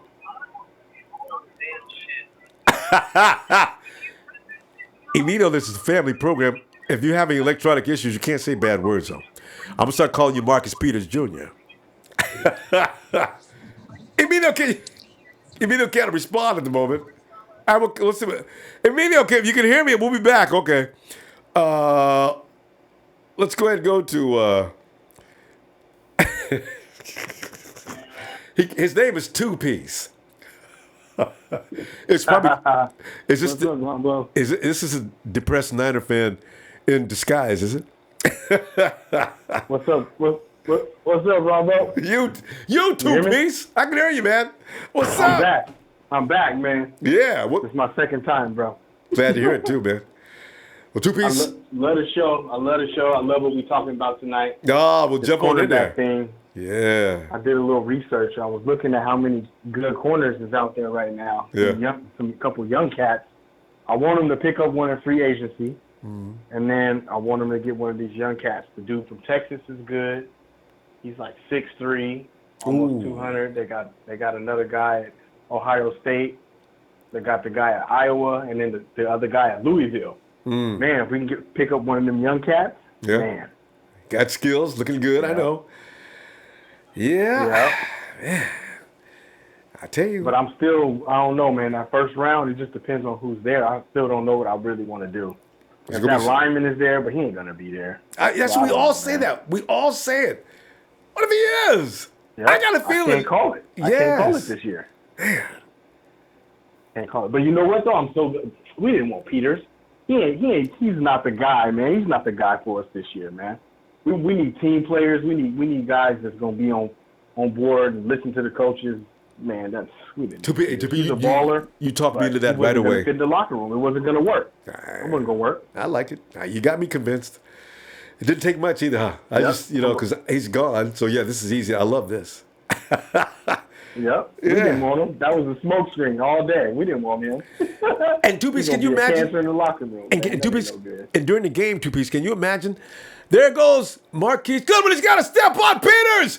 Jimmy G. Oh, he drops it over the right shoulder, and Marcus Peters may as well stop running. Marquise Goodwin is gone to the house. Touchdown, 49ers.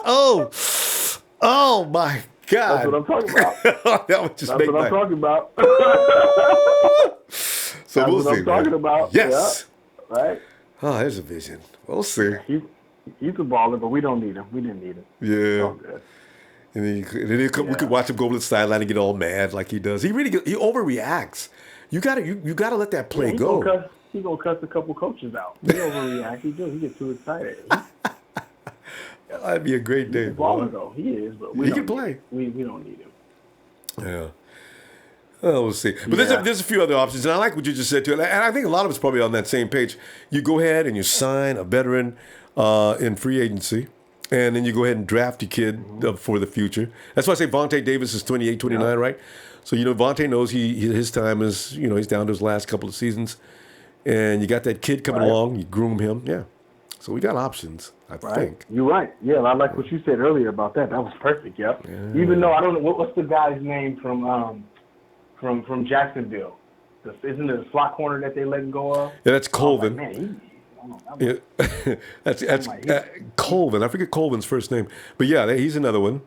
And Saleh knows him. That guy, I was kind of liking him a little more than Vontae, but yeah. Yeah, he's 6 foot. He's long enough. Yep, little veteranism back there. Yep, you're right. Yeah. Get him. And now you take now you got all the right, man. I freedom. just wanted to say that tonight. All right. Call in again. Yeah. I don't get a chance to call in that much because I put my son to bed at this time, and usually 7 o'clock. So it's all good tonight. Wait, two-piece. How old is your son?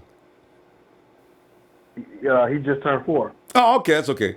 Because I remember my moms used to like to make us go to bed around 7, 8 o'clock too. But we was bad, you know what I mean? I mean, like I'm 14 years old. Mom, I can't go to bed. If you would act like, you know,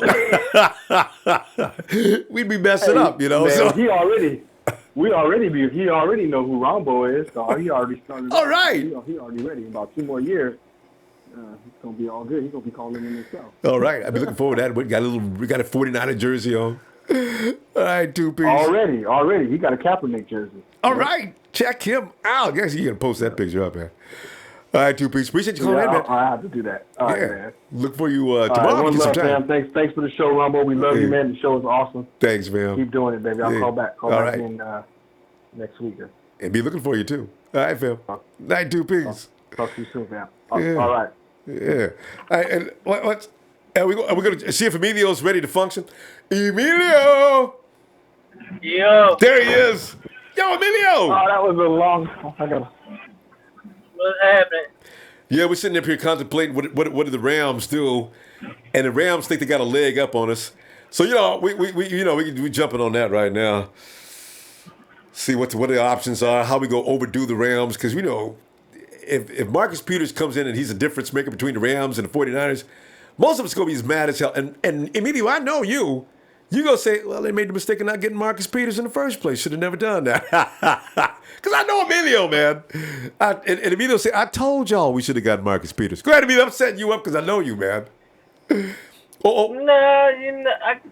at this point, I mean, I'm wanting certain players. I like certain players, but, last year was a little different with Kyle and Lynch. I really didn't know what they were doing. Now, I'm not really worried about what's going on with it.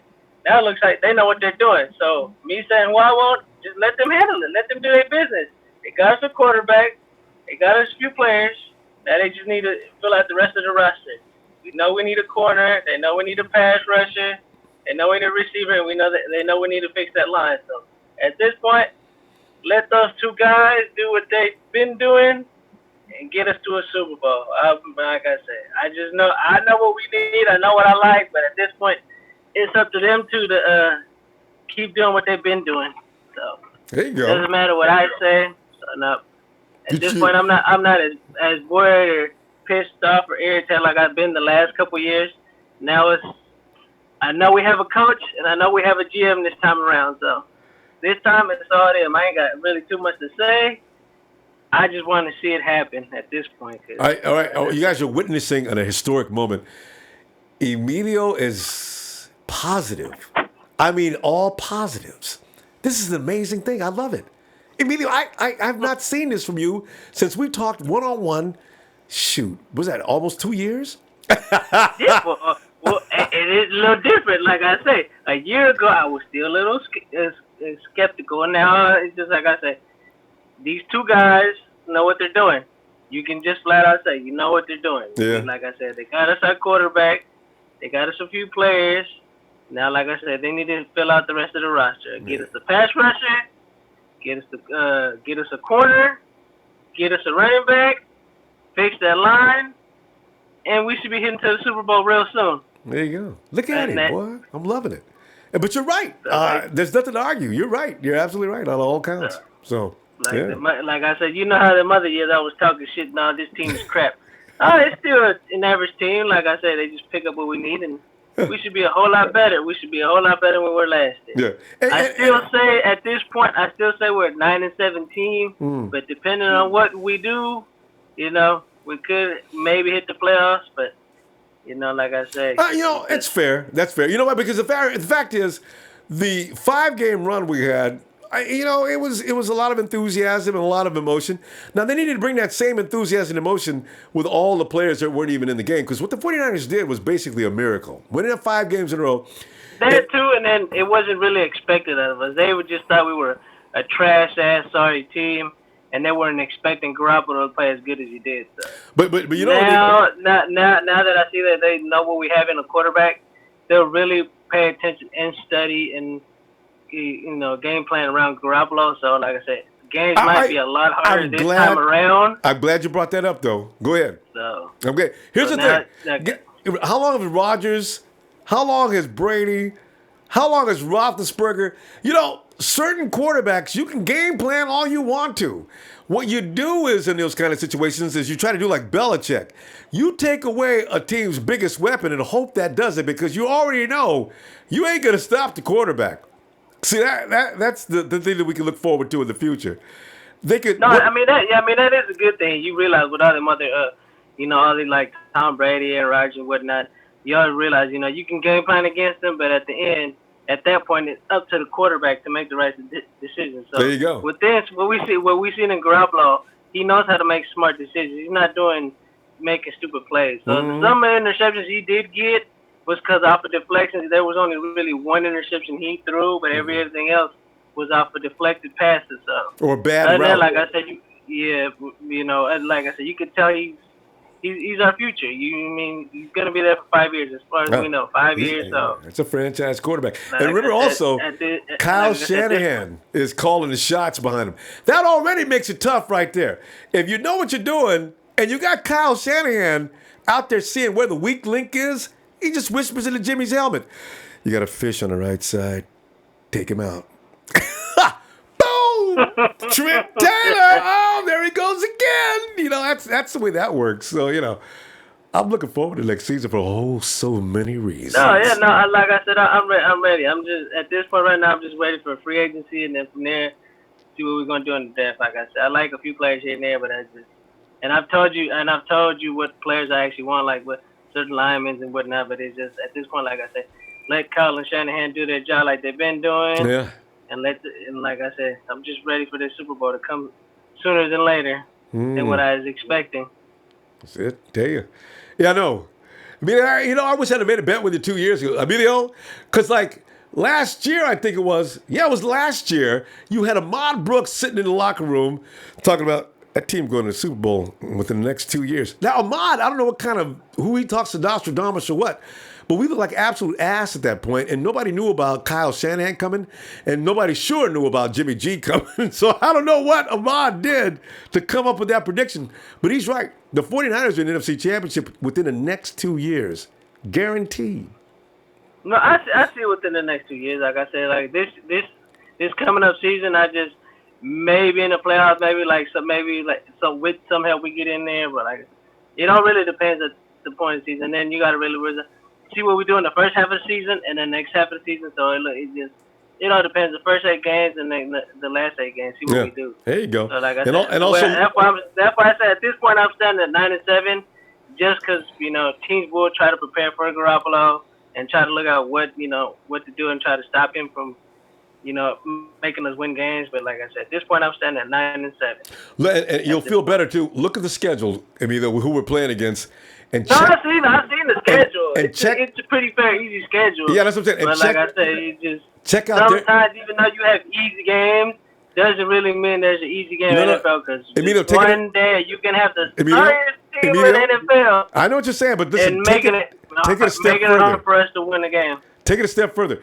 Check out what I like to do, go check out the team's situation and what's going on. I like to read up on other people's pages and to see. Some teams look like they're going to be okay. Some teams are headed for disaster. Arizona is in deep shit. If they Arizona's in deep shit. They don't have a quarterback. They don't have a new system is coming in. The head coach.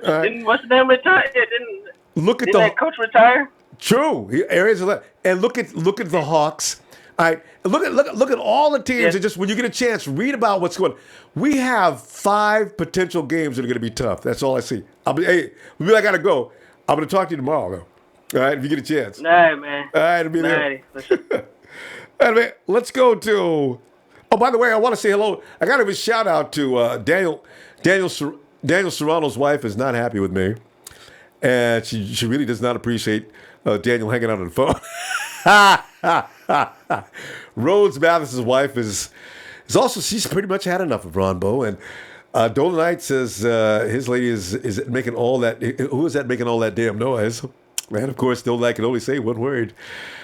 Guys, I don't know. I'm sorry, guys. Shucks. I don't want your wife to be mad with you. I've already suggested on several different occasions, guys, if your wife is getting pissed off, you might want to give me a night off.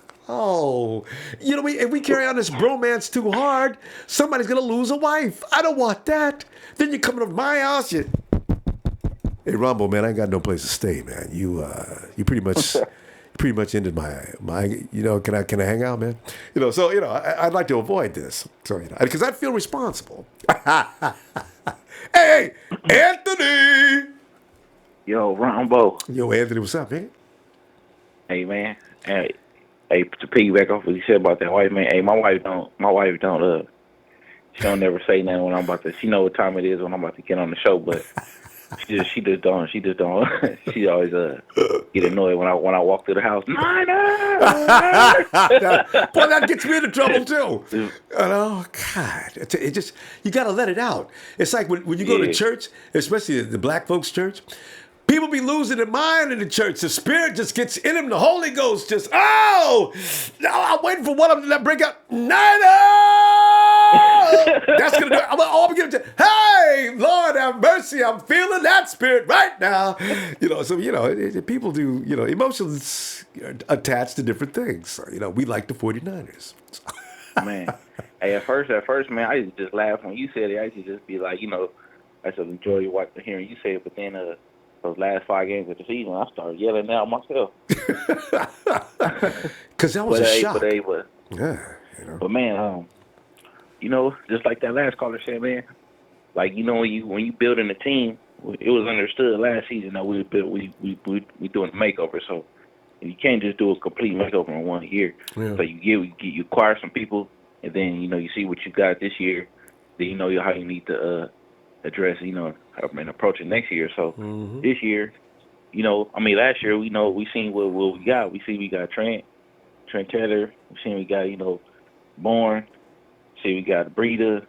See we got Kittle, and so I look at it like I give them A for for how that's my grade for how they did last year, and so this year we know what we need. And you know about the combine, we're gonna see, like I keep on saying, oh, we need this, and we need that. Or I want this guy. Yeah. But when you see the combine, that could alter your feelings a lot. Like, oh man, we could get this guy, you know what I'm saying? Mm-hmm. When we see that combine, man, we gonna know what they can do. You know what I'm saying? Just not because they a household name yet, but just because them sleepers, man. Just you see what they can do. Yeah. And then like you said, I feel like we can just beef up the offensive line, maybe in free agency, like you said, get through Norwell or whoever. But man, once that line is stable, the receivers, got that split second longer to run that route, and that make a lot of difference. And the difference between Kaepernick and Garoppolo is that release time. Like when Kaepernick first came in, it's like they didn't know what he had. Now they could prepare for him. So same thing with Garoppolo. They didn't know what we had. Now they could prepare for him. But the difference is that the accuracy in Garoppolo way more accurate than Kaepernick. Kaepernick just more of an athlete, but tremendous athlete. That's something you can't teach, man. The way he throws, that's the way he throws. And quick. Get rid of that ball right now. That's why you're not going to see him get sacked too often. Man, I see us doing what the Rams did. Exactly what the Rams did. I think we're going to the NFC Championship this season. Yeah. But the difference between Goff and Garoppolo is that I don't believe Goff is ready for that challenge yet. Garoppolo, seen Brady do it. Brady may not have taught him nothing, but he sat back under that pressure, you know. He seen what But how you're supposed to apply yourself exactly? Yeah. So I believe Garoppolo gonna be the difference maker. Like Talib, man. I'm not saying we have to get him, but he's a dog, you know. And I think he's a difference maker. I think him Fuller too. I think he's a difference maker, man. If he come over and we get him, you know, I think that even with the spoon to give, you know, all them dudes gonna be hyped up. You know what I'm saying? We just need like dogs, like last year, when we got Foster. I was like, all right, cool. We got our little baby Patrick Willis. Yeah, we did. But then when we lost Bowman, I was like, dang. So now who we need somebody to replace him? But then you know, my cousin told me, oh, we forgot about Michael Smith. And so now that made me just think about, if we get, you know, Edmunds or Roquan, you know, that'll be perfect. Like I wanted those guys even before Ruben, you know, start cutting up. And you know what the nice thing about if you do pick up those guys? Now Ruben comes in and says, well, I guess they need me, but I mean, they can still win without me, can't they? So Ruben's got to learn. Yeah. Ruben, you want to be a part of this? Be a part of it, please. Stop. Exactly. You know, but we got to wait and see what happens. All we heard may have not all been accurate. So let's wait a minute on that. But you know, because I know when Patrick Willis and Miles Brooks and Bowman, you know, when all them three were together, and all the Smith he messed up. But for a minute, he was on a straight path for a minute. We didn't hear no noise until they started doing bad again. Yeah. When we lost Patrick Willis, and then Borland went out. Then it was like, you know, then all they start, you know, cutting up all over again. Well, you remember how that got started, right? I really think that could have been prevented, and maybe Alden would not have went off over the deep end if not for one lady. She's just not worth all that much trouble. She's caused more trouble than one woman has done in 20,000 years. Ever since Adam bit the apple, there's not been a more nasty, disgusting woman that caused that much trouble. Okay. Yeah, and then it's just like, you know, I understand though. Okay. You know, like when there's a kid involved, then it's a little different. Like, you know, it ain't just a girl, it's just the mother of my child. Like, there's a whole lot of emotions that go in that, but still. She should have used... She needs to understand that, like, hey, man, this is your livelihood, too. The baby's livelihood, too. She should have used better judgment. She was like, oh, I tell you, she just stay out of it, lady. Just don't get involved. She did. Okay. Anyway, you know what? Anyway, we got to wait. We got to do this tomorrow, okay? I didn't realize we're out of time already. Man. All right, fam. All right, Ronbo. I'm out at you. All right, bro. See you tomorrow if you get a chance. All right. Have a good night. Yeah. And by the way, I was not directing my remark toward women in general. I just meant that particular lady, and you know who I'm talking about. She is at the bottom of a lot of misery. I mean, it caused two guys' lives, I got a feeling, to turn to crap. That's for another show. Okay. Hey, Joey Triple H.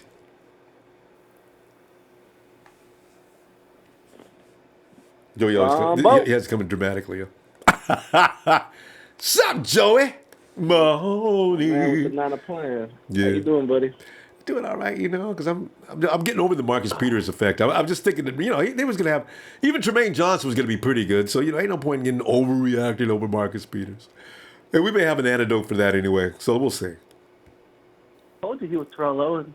Didn't I tell you that? Yeah, no, the dude can play. I mean, you know, but he messes, like you're saying, though, for every great play he gives you, he may mess up. So, you know, and I mean, all cornerbacks are capable of that, but Marcus, we'll see. Because he's going to another place now. Here's another thing. A lot of times guys switch environment, and all of a sudden they don't look the same. Let's see what happens here. All right. Yeah.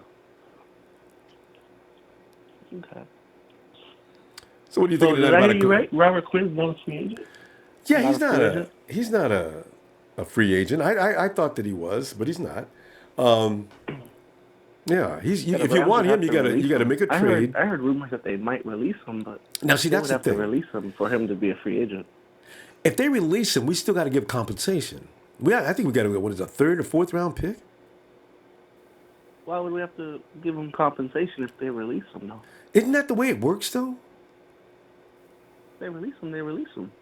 Hmm. He's a free agent. Right. I believe. Well, yeah. But a lot of times when players leave, whenever they go, the team involved has to give something. Okay, hopefully not. I mean, I hope you're right. I don't need to be right on this. Because the fucking Raiders. Oh, sorry, I didn't mean to cuss. The Raiders signed Alden Smith. When we released him, we didn't get nothing for him. Okay, that's all. Hey, that's a good example then. All right. Yeah. All right. Yeah. So if they get released, they get released. That's it. Now he's a free agent. All right. I got that. I'm fine with that. Okay, so in that case, in a heartbeat, there's going to be so many people going after him. So the price is still going to driven up high. If you want, Robert Quinn is $15 million easily. Maybe that's okay. I really wish not, but I mean, Trumaine Johnson is going to cost that much too. So here's the problem, Ronbo. Now, which one are you willing to give $50 million to? You willing to give Robert Quinn or I don't know to Robert Quinn or what's the guy? Tremaine Norwell. Norwell. Yeah, so now you have to pick. Man, I'm telling you what, it's like this, Joey. As soon as the 49ers sign Norwell, that's a day for one of our special meetings. We got to huddle on that one. We got Norwell. Oh, look out! You like that? Oh, no, but that's my point, though. If we get Norwell, we ain't getting Quinn. So you have to pick which one you want. Damn. Yeah, because that's too much money. You ain't spending $30 million on two guys. Yeah. You got to draft one and see if you can farm him up. Yeah. Well, what's my choices between Norwell and who? Quinn. The Quinn. guy you just talked about. I said. Yeah, Norwell and Quinn. They're both going to probably linemen. be about $50 million. So you have to pick which one you want. Which one's a more priority? $30 million. And I don't have a cornerback yet. Yeah. Yeah. Dang. That's a pretty sad situation, isn't it? I don't know. I'd be telling the Robert. Listen, Robert, don't make any quick decisions. Let me get back to you. I'm gonna get back to you tomorrow. Okay. 3 weeks later, Robert, don't listen. Wait a minute. I want you to think about. I'd be thinking about it for a long time. Is what I'm saying. I couldn't figure it out. Whew, man, wow. Decisions. Hey, are the Rams gonna pay Sammy Watkins? Have you heard anything on that? No, there's not a lot of conversation about that to be found. Not that I've noticed. And when everything that happens like that, they put it up so fast you can't believe it. So I don't know what's going on with Sammy Watkins. Okay. Anybody in chat? If you heard anything what's going on with Sammy, please let us know. Because I've not heard anything about Sammy either. So. Hey, if you had your choice of Roquan Smith or Tremaine Edmunds, who would you rather have? Yeah, I like Tremaine. I really do. He's my favorite as well. And watching highlights of Tremaine Edmunds, he's kind of a wild man. He's big and strong. And he's going to get bigger and stronger. And he's only 19 years old. He's like this Frankenstein that you can build into something else. He could be the most dominant player in the NFL within the next 2 or 3 years. He'll only be 22. Man, this dude, man. So yeah, Tremaine's my guy. Do you like Malik Jefferson? Malik Jefferson? Yeah. What position does he play? Not a name that a lot of people talk about. Yeah. He's really good too. He plays for Texas. He had 110 total tackles this year. Oh. And for a while, before Roquan and Tremaine rose, he was the number 1 rated linebacker, months ago before, while it was still football season. But he kind of fell off. And in the SEC, he's SEC. And Tremaine and Roquan kind of was 1 and 2. Yeah. Wow. But I'm saying if you're going to trade back with the Bills, he'll still be there. Probably, right? He's really good too. Yeah, his name's Malik Jefferson. I'm going to check him out. Malik Jefferson. I'm going to make a note of that. Malik Jefferson. Okay, I'm going to check him out. Because the 49ers going to... Their scouting team knows who these guys are already, I'm pretty sure. Yeah. So they're watching everybody else do what they're going to do, and we'll see what happens after that. Man. All right, Ronbo. I'll go ahead and call it a night. And, all right, and enjoy it. Wonderful... What's that? Yeah, no, I said this is a couple of nights in a row we got you. Are your working hours... Did you get fired, or what happened here? No. So I'm the just reason kidding. why I worked 2 jobs was to catch up on some bills. So I Oh, let and one so job as soon as you go. called up, you said, "Okay, bye, guys. That's enough of this. I'm not a machine. I'm leaving." So we'll see you Yeah, tomorrow no, then, Joey. Yeah, are you? Yeah. Yeah, So you'll tomorrow. be on tomorrow at 7? Yeah, hell yeah, Monday night. Yeah. All right, All bro. right. Have a good night. I'll see you tomorrow, bro. Yeah, looking for you All too. right, buddy. AJ. Oh, shh, quiet. This is AJ because every time you catch it. What's poppin'? Oh, AJ, come on, you let us down. AJ, we always like to, because AJ always, when you go to talk to AJ, there's always something going on in the background. Why I used to see one day, I had some dude robbing AJ, right? Hey, yo, man. Yeah, you see that? I just put your hands up. I help myself, all right? Don't do nothing foolish. I would call 911 for you from here, though, AJ. You know? That's good, man. I'm glad. Thanks, bro. I appreciate it. Man, so what the cornerback deal is, we gonna have some problems, you think, Ronbo, with, well, we're not gonna have some problems. We already have some problems with Well, you know what, our AJ? linebacker. So The thing is, we're gonna get a new linebacker, you think? yeah, I really do think we're going to get a linebacker, though. No matter what, I think the 49ers are forced to have to get a linebacker. But the cornerback situation, you already know what's going on there. They have to get a cornerback no matter what. But now the pressure's been turned up.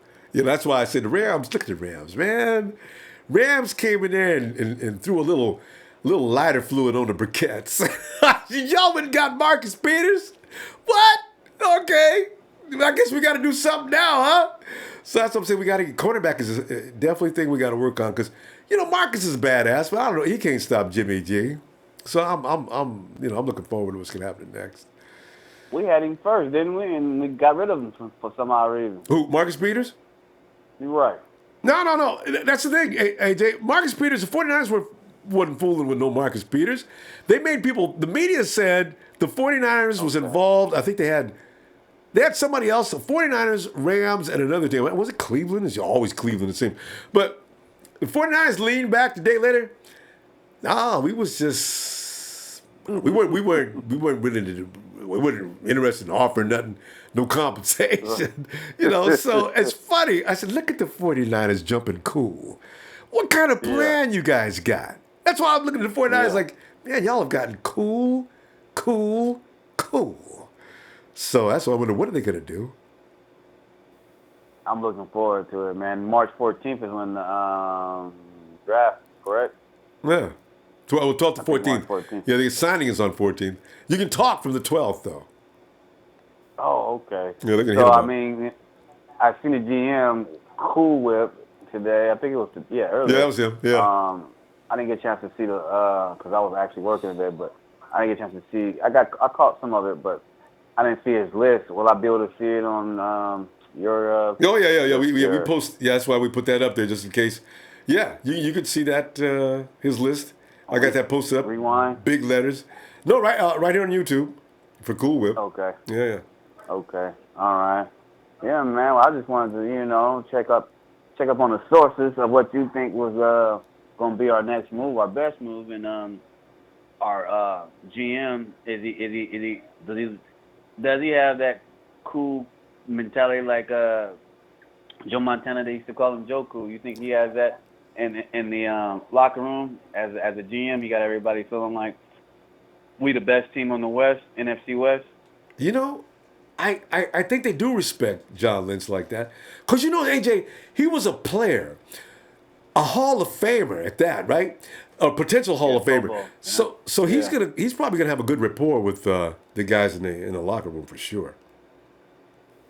Hoping so, man. Yeah. For that, we need something to get us stable again. We won 5 games in the end of our season, but I mean, we still got a lot of work. Like they said, brick by brick, but we got a lot of work to do to get that Super Bowl trophy, man. And I want to be able to get it before, New England, I don't think they're going to get it anymore. I think they're on a decline. But as far as only team that can be possible would be Cowboys, New England, and who else got 5 rings? Not the Raiders. But look out for the Eagles are going to be difficult. As long as Carson Wentz, the Eagles are going to be tough for the next 4 years, for sure. Definitely. So it's going to be, we could see them in an NFC final game at some point too. So, yeah. Man, Well, I saw him on. I didn't really have too much. I'm gonna go back and see Cool Whip's list. I like the other dude's list though. What was his name? The young kid. He did a few things. Some things I wouldn't do. I think his name was what was the other young kid? Last week's that was Tony. Yeah, Tony last week. Yeah, that's Tony. Yeah. Tony.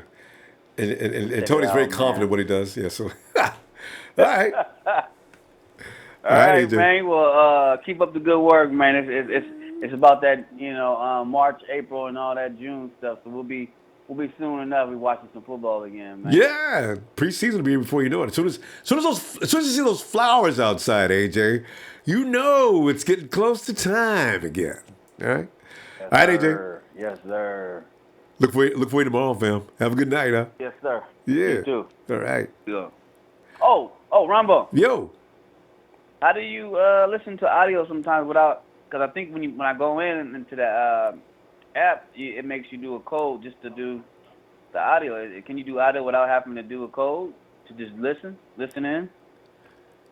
Yeah, you should. As soon as you check in, you just go to speakerphone, right? Oh yeah. I see. Yeah. I'm just getting tired. I didn't ate food, worked all day, my feet hurt. It's time to hit the stack. Yeah, AJ, man, you must be working really hard. My dad used to come in, all of a sudden his feet would be hurting. Your feet? Why are your feet hurting? But then we realized he was standing in boots, So, AJ, you're wearing work boots, aren't you? Yep. Those things are heavy, man. All right, AJ, you rest them feet, man. All right, bro. I'll be looking for you tomorrow. Okay. Yeah. Oh, God. Later. All right. Hey, Keith. Hey, what's up, Ronbo? Yo, man, just sitting back here and wondering what we gonna do about the cornerback situation as it gets larger, and it seems to be a larger situation. Because Keith, we ain't got no cornerback. We got poor Kello all by himself. What we gonna do, man? Man, we gotta go get Talib, man, or something, man. Are you Talib fan? We gotta do this is a little slight splash, man. Yeah. Nothing major. This is a little 1 year deal, 1 or 2 year deal with him. And then hit the draft, you know what I'm saying? I I'm agree. really looking, with the money that we got out there, offensive line is a must. We got to protect Jimmy G. Yes. Agreed. I mean, Agreed. But what scared me is the Foster situation. It's scaring everybody. I try not to talk about it. But I agree. That's something that's really scared me. With him being tagged, we will do a lot of crazy things this year on defense. You know what I'm saying? Yep. So, that's something that's really got me kind of worried with the situation. But other than that, I think we're pretty good. You know what I'm saying? I agree. I think we're pretty good. I agree. We're pretty good. There's two things to throw a party over on, Keith. The day we hear, go through the news, and Reuben Foster, good news for 49er fans, as Reuben Foster has been exonerated of previous charges of domestic violence. Oh, man, you'll be in a cheer all around the place. Oh, my God, yes! So, but he may still be responsible for a 2-game suspension for the charges from Alabama. Elsewhere in news today, the 49ers have said, well, quoting the coach, the general manager, the 49ers are prepared to take a run at the playoffs. And then you go all in, oh, my God, it's just getting crazy. So, but that's fantasy, Keith. Right now, we got to wait. We just can imagine. That's the BS that comes with this shit, man. So, yeah. I'm like, but other than that, like I said, man, we looking decent, man. The way we pulled it off at the end of the year really seemed, that we got something going. Yeah. And as long as we can carry that on going into all season and going back into the season that's coming up, we'll be all right. You know what I'm saying? I think we in good hands. We're gonna let John Lynch and Shanahan do what they do. Mm-hmm. We'll be all right. Mm-hmm. We'll be all right. There you go. We got enough draft picks out there.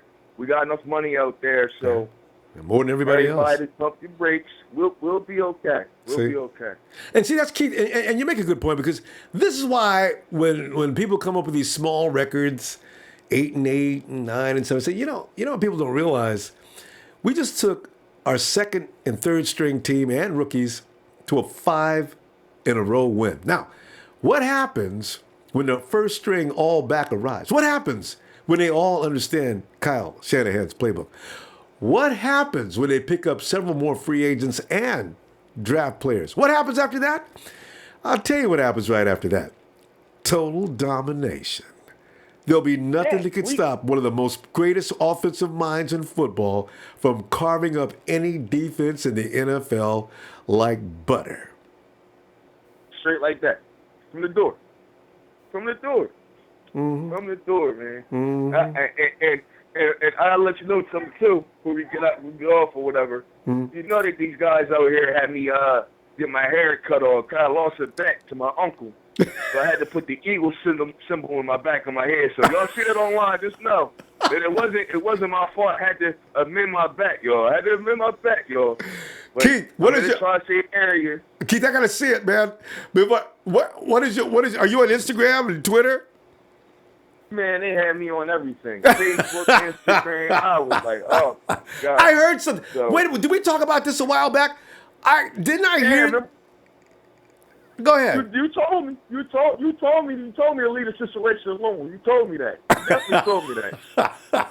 And I be warning people. Now I'll be my Super Bowl for the year. Oh man, I be warning people, man. You got to be careful. Cause hey, listen, Keith, let me tell you, man.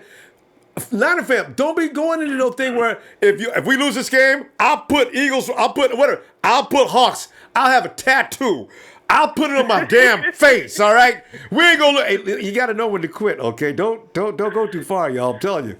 See, because then you're gonna. I should have paid him. Yeah, I know. I should have did. But it was too late. I know. Too late. Well, Keith, you live to learn. You'll be okay, man. All right, Keith. Let me check you out tomorrow, man. All right. All day, man. Niners all day. Yeah. And hey, Derek.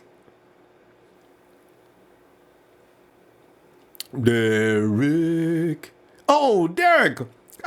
Derek, I gotta talk to you. I gotta talk to you online anyway. I got some questions I want to ask you. Is it another Derek? Okay. It's Trez. Bring that boy in here from Atlanta, GA. Trez. Hold up, wait a minute, Ronbo. Put some red and gold up in it. Stirs it up real good. Yeah. He got all kind of red and gold sprinkling on that baby. Now, Trez, sup? Ronbo, what's the flavor for tonight? We're talking cornerbacks. We're talking about who we need to bring in, who we need to go in the draft. Yeah. I think we need to go both ways at the cornerback position. I think we do need to draft the cornerback, a young cornerback. Yep. Like I told you, I prefer the boy out of Colorado who Isaiah played along with. That's Isaiah Oliver. And, right. And as far as a veteran, bringing in a veteran, hey, top of my list, Malcolm Butler, man. Top of my list. And if we don't get Malcolm Butler, I would love to get, I think his name is E.J. Gaines with the Buffalo Bills.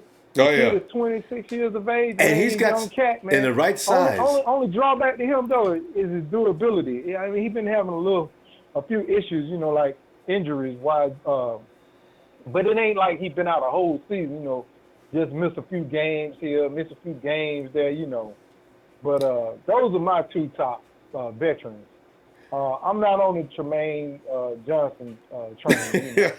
I think the price too high right now. Well, you know whose price? Well, actually, your Butler's going to cost a fortune too, though.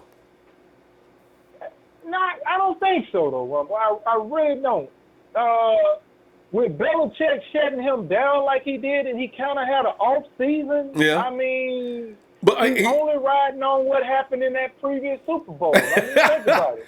We didn't even know who Malcolm Butler was. That's true, but Trez, he's ranked as the number one catch as far as corners go in this year's free agency period. Right now, he's ranked number one. Right. Well, he could be ranked number one, but I'm talking about, far as I'm concerned, it's all about your play. Yeah, you know what I'm saying? But the money, he can come in. His agent's gonna come in and tell you though, this is the number one corner If you want a number one corner, you have to pay number one money. And that's what John Lynch. Well, shake your hand. Listen, we'll be getting in contact with you a little later, you know. But hey, wait, Trez, one more thing though, Trez. I thought you didn't appreciate. I see with somebody in the comments sitting up there saying EJ Gaines don't fit. He's only 5'11". Yeah. Don't fit our scheme. Hey, look, man, we ain't gonna find those 6-foot corners all the time. Y'all forget that shit. But they may not. You know, we know the league trying to move the tall corners ever since Seattle. You know, and they. You know, with the Shermans and all, man, but you ain't gonna find these tall corners. You know, everywhere you look around the corner, man. They may not give it up though. Corners, you know what I'm saying? They may not give it up though. 5'11", look, if he's 5'11", 6 foot, whatever, as long as the cat can ball. You know, I'm going for ballers. I ain't talking about your height. You know what I'm saying? You have all the height in the world and look like shit. Holton Hill. You got to draft him, Trez. You know what, Trez? I got a feeling, though, you know what? You're going to come short. They're going to go for Rashaan Melvin before they go. And I just say that because Rashaan Melvin's got that link. Saleh's serious about that. Well, I don't know, bro. Like I said, I'm all about it. I know they want, you know, what fits the scheme and all that. But like I say, man, give me a ball player first. I agree. I mean, straight up. Give me that, like you always say, give me that dog. Man. Yeah. You know what I'm saying? Them dogs don't all come 6 foot, whatever. And bad. You know what I mean? And good teeth. I know. Exactly. Yeah. But hey, Trez, one other question though, Trez. You were once quoted as saying, "I don't appreciate no Patriot players." I said I don't appreciate no Patriot. Yeah, I thought wasn't that you who said you didn't? No, that wasn't me. That was because where Garoppolo came from, the Patriots. That's right. Now. Me and you was talking about bring in Garoppolo. Remember, we don't need to see nothing from Garoppolo. I said that back then. Okay, that's it. I said. No, I thought, me. Yeah. Somebody. I went okay. Yeah. And Rosa, don't you come with the tape either.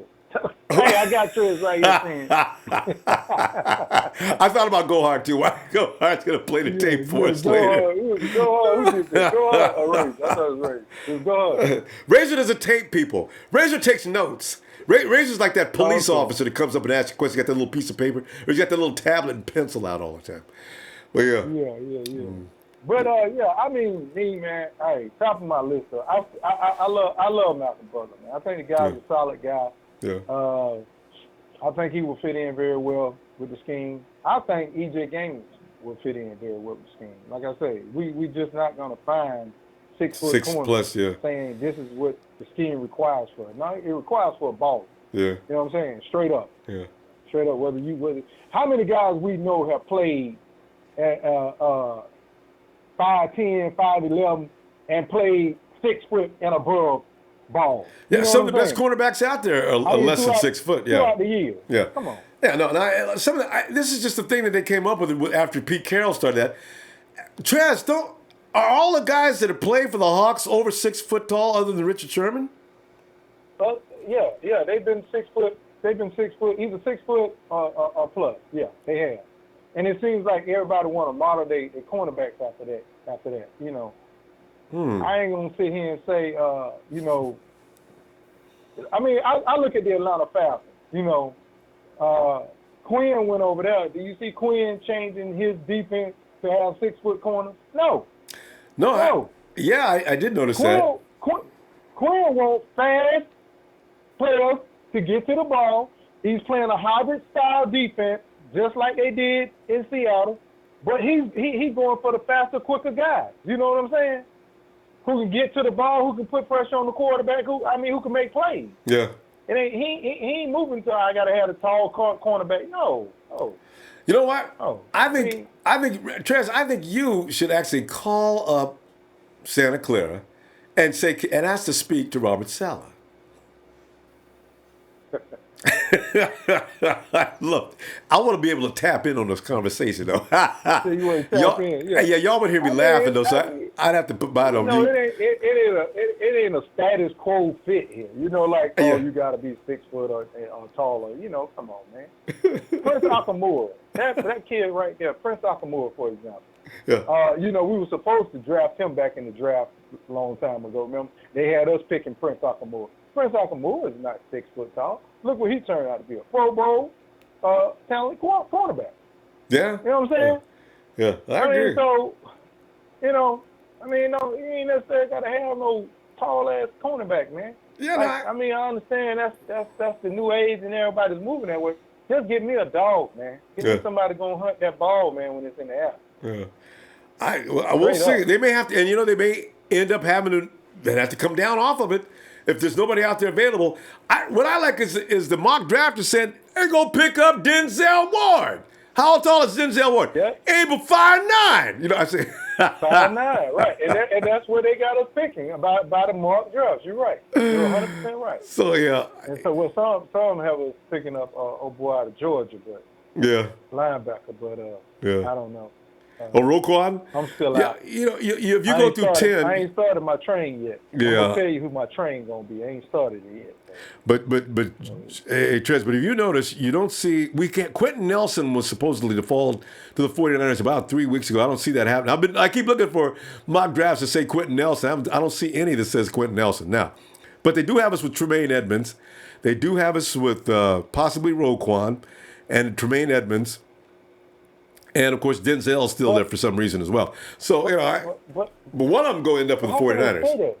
Huh? How can they say that? I don't know. They're looking at other teams. Needs and people are gonna jump in front of people and make deals. Yeah. There's gonna be a lot of. I told you it's gonna be fireworks, Ronbo. Mark my word, it's gonna be fireworks. Well, Cleveland is not taking 1 and 4. I'm gonna tell you that right now. They're gonna give away one of those picks. Yeah. Believe it. Yeah. Buffalo is looking to move out of their situation. Yeah. It's gonna be jacking around, man. It's gonna be movement. It's gonna be somebody come out of that bottom stack, man, that you're going to be like, wow, man, they made the move to do what? And they jumped up and they went and took who? You know? So, and the 49ers could be down there dealing too. Who may fall there. I'm telling you, John Lynch is working Buffalo. If Buffalo wants to get in the top 10, John Lynch is already figuring that out. I guarantee you. He's going to get that 21st or 22nd pick. Watch. Oh, yeah. And I'll let him get it, too. I'll let him have that pick. You know, give me those 2 picks. Yeah. I'm going to give me 2 quality guys in the first round? What? Yeah. But they're going to make you think, since the mock drafts, they're going to use the mock drafts, they're going to say, yeah, we like Tremaine Edmunds, and we called him in for a workout, and we like what we saw. John Lynch will have that face on where you really believe him. He sounds so sincere. We got a good look at Denzel, and we're willing to modify our system to bring him in. No, we're serious. You know. And then meanwhile, the other team, the 49ers aren't supposed to take Denzel. We want Denzel. You know, and now he's got another fish. See? There it is. You're right. There it is. We're going to put the talk out. The buzz going to go out. The 49ers is coming up. Oh, they're interested in who? Well, you interested in. Hey, man, get on the phone right now, man. Get on the phone. There you go. See what it's going to take. You know what I'm saying? Fishing. Got to blast you. At the end of the day, Ronbo, it still comes down if your player's not there. What? Best available player, right? Yeah. And who could that be? That's what it boils down to. Tell you. You take the best available player. Trez, I tell you what we're going to do. We're going to go ahead and look for you tomorrow because we got a bunch of people just ran in here all of a sudden. Trez, you drew them in. There wasn't but a couple people here a minute ago. Now I got all kind of people in. Let's see if they stay. They ready to come at me, Ronbo. Yeah, I know. You know. It's always you, Ronbo. We appreciate you, man. We love you, man. Hey, take care. Trez. Hey, y'all, don't forget to hit that like, man. Like Sahel said, that's my brother, man. Hey, hit that like, man. Rich Game, all y'all, man. Peace. Oh, and shout out to my partner, man. Yeah, I was getting ready to say too. Trey from VA. Let's get it, Ronbo. Have a good one. All right, Trez. Appreciate you, fam. See you. Look at you tomorrow, okay? All right. All right. All right. This is Trez. All right. It's Derek. Ronbo. Derek, what's on your mind, man? We got to fix that cornerback situation, man. And we're gonna submit a whole list to the Santa Clara office so they can look it over. And if they can't work fast enough, we're gonna be like the extra help. You know what I mean? The 12th man. Oh, that calls. Did I refer to us as a 12th man? Oh my yuck! Wait, if we had to come up with a name as the crowd, you know how every stadium they call the fans some kind of name. What can we call us? The Golden Rain? I mean, don't they call us the faithful? Oh, that's right, huh? We've been that for how many years? It just sounds. Come on, Ronbo. But you know what I mean? The thing is, the Hawks just got that name. The Hawks got that name how many years ago? I mean, that's a bandwagon group, though. That's another thing. As soon as the bandwagons came, as soon as the success came, man. They came up with a name for them, and now you can't find them. They're starting to spread out. Hey, bro, the Faithful sounds like a Christian group, bro. That's what I'm talking about. We need a name with a little more punch to it, you know? Yeah. The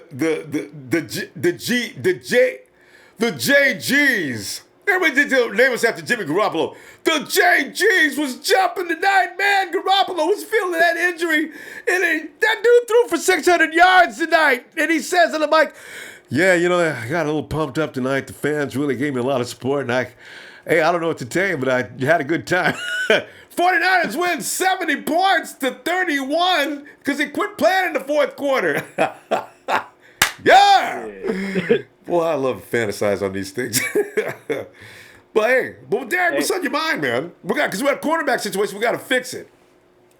Yeah, man. The Rams, man, they just got better, bro. Like, I don't care what anybody says. That's the top 3 corner right there.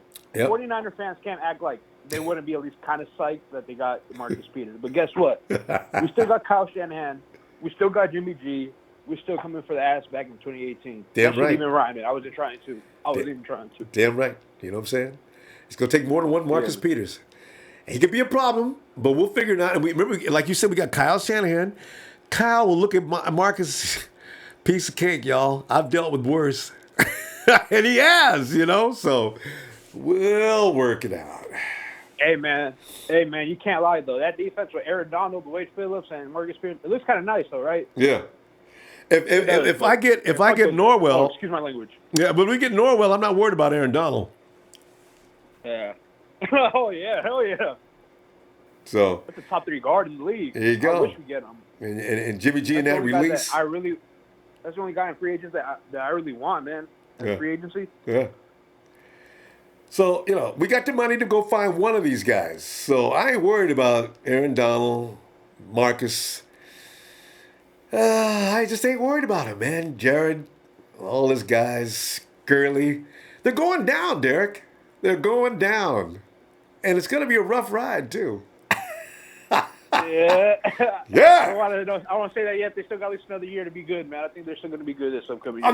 I didn't say they weren't going to be good. I didn't say they weren't going to be good.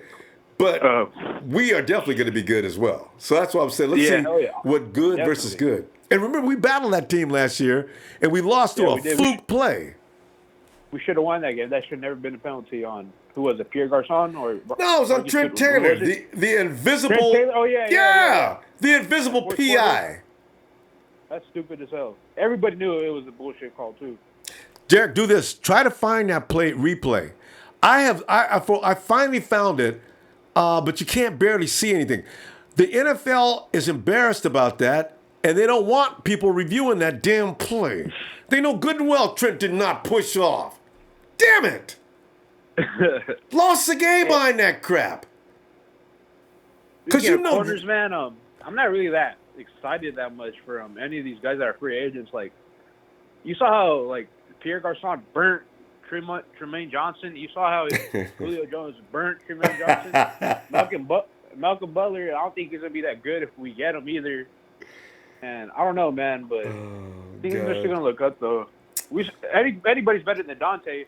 If we had somebody else better than Dante, we would have won 16-0. At least 8, you know? Hey, you know what, though? I don't think... Trumaine Johnson had a bad leg, though, Derek. Remember that from game 2, something went wrong with his leg. He never recovered. So he may be okay now. But I don't want to pay $17 million to him for a year. Yeah, man. I don't want to risk him being my starting corner either, man. Especially after that kind of year. Yeah, he may be mentally scarred.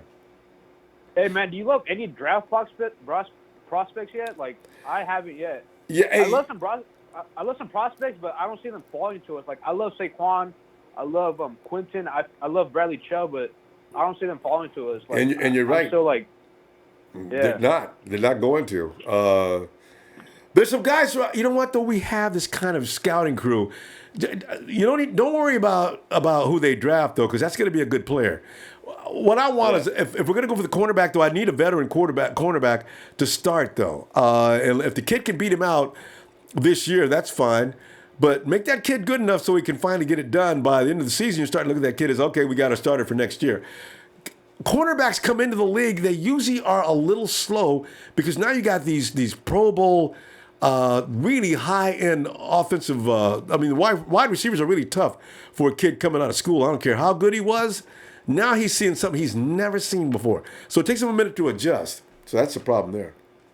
Yeah, man. I just wish Denzel Ward was like 2 inches taller, man. Honestly, he's a badass. Everybody would love him. I swear to God, like if he was like 2 inches taller, man, everybody would be on the Denzel Ward trade. I bet you. Yeah, they would, because he's gonna get abused. Man, he's gonna get abused. You think he's gonna get abused? I don't think so, honestly. Here's what I mean by abused. I read about even in the college ranks. He did suffer every now and then with the longer receivers. You can't escape him, though. He's like a piece of chewing gum. When he gets on you, you ain't getting away.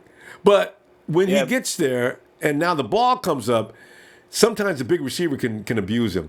And if that's the case, when he gets in the NFL, he's really going to get abused by big receivers. So this is my only thing worried about him. But, He's going to be like more like a slot corner probably. Yeah. Like the one-on-one type. Yeah. Yeah. Man, but that guy's a badass, though. He is, Joshua Jackson, I like him, but don't they run a lot of zone coverage instead of like man-to-man or something like that? Yeah, in Iowa, they do. Hey, Derek, we got to stop, though. Derek, let me look for you tomorrow night, man, if you get some time, huh? All right, man. Good night, fam. Have a good night, Derek. Catch you later. Yeah. And there he is, as he always times his leap. Latino Heat Lorenzo. Yes, sir. Yeah. What's up, man? I told you I was gonna creep in here. I mean, that's what you be doing, man. I'm gonna start playing that song. Oh, I creep. Yeah, let's know. And who is that group? That girl group. But anyway, what's up, Lorenzo? So you're talking about the corners, huh? Yeah, man, because that's a real serious problem.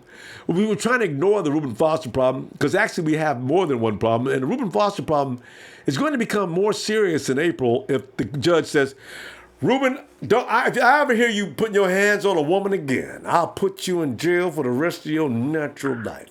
And then Goodell's going to say, oh, he shouldn't have gotten come. He's mine now. So do we have to go get a linebacker? Probably. But the corner situation is way more serious because Lord knows Dante Johnson he's gone. So what we going to do? We got one guy. Oh, see, here's my take. Here's my take on everything. On the Reuben Foster thing, real quick, the quieter things are, the better. I think the old lady's, coming down to her senses and probably gonna try not to testify and just take her child support money and go back to Alabama or wherever she's from. They're from Bama. That could be a possible thing, and he could just be suspended for 2 games. Yeah. I mean, come on. You take that over 8-game suspension or 7-game suspension. Yeah. I hope so. And you know how those domestic violence, you know how the domestic spats go. I mean, Lorenzo, we've all been through, all of us grown men know. You just go back 2 or 3 days later and you make up with your lady. Come on, baby. You went crazy on me the other day. What was up with that?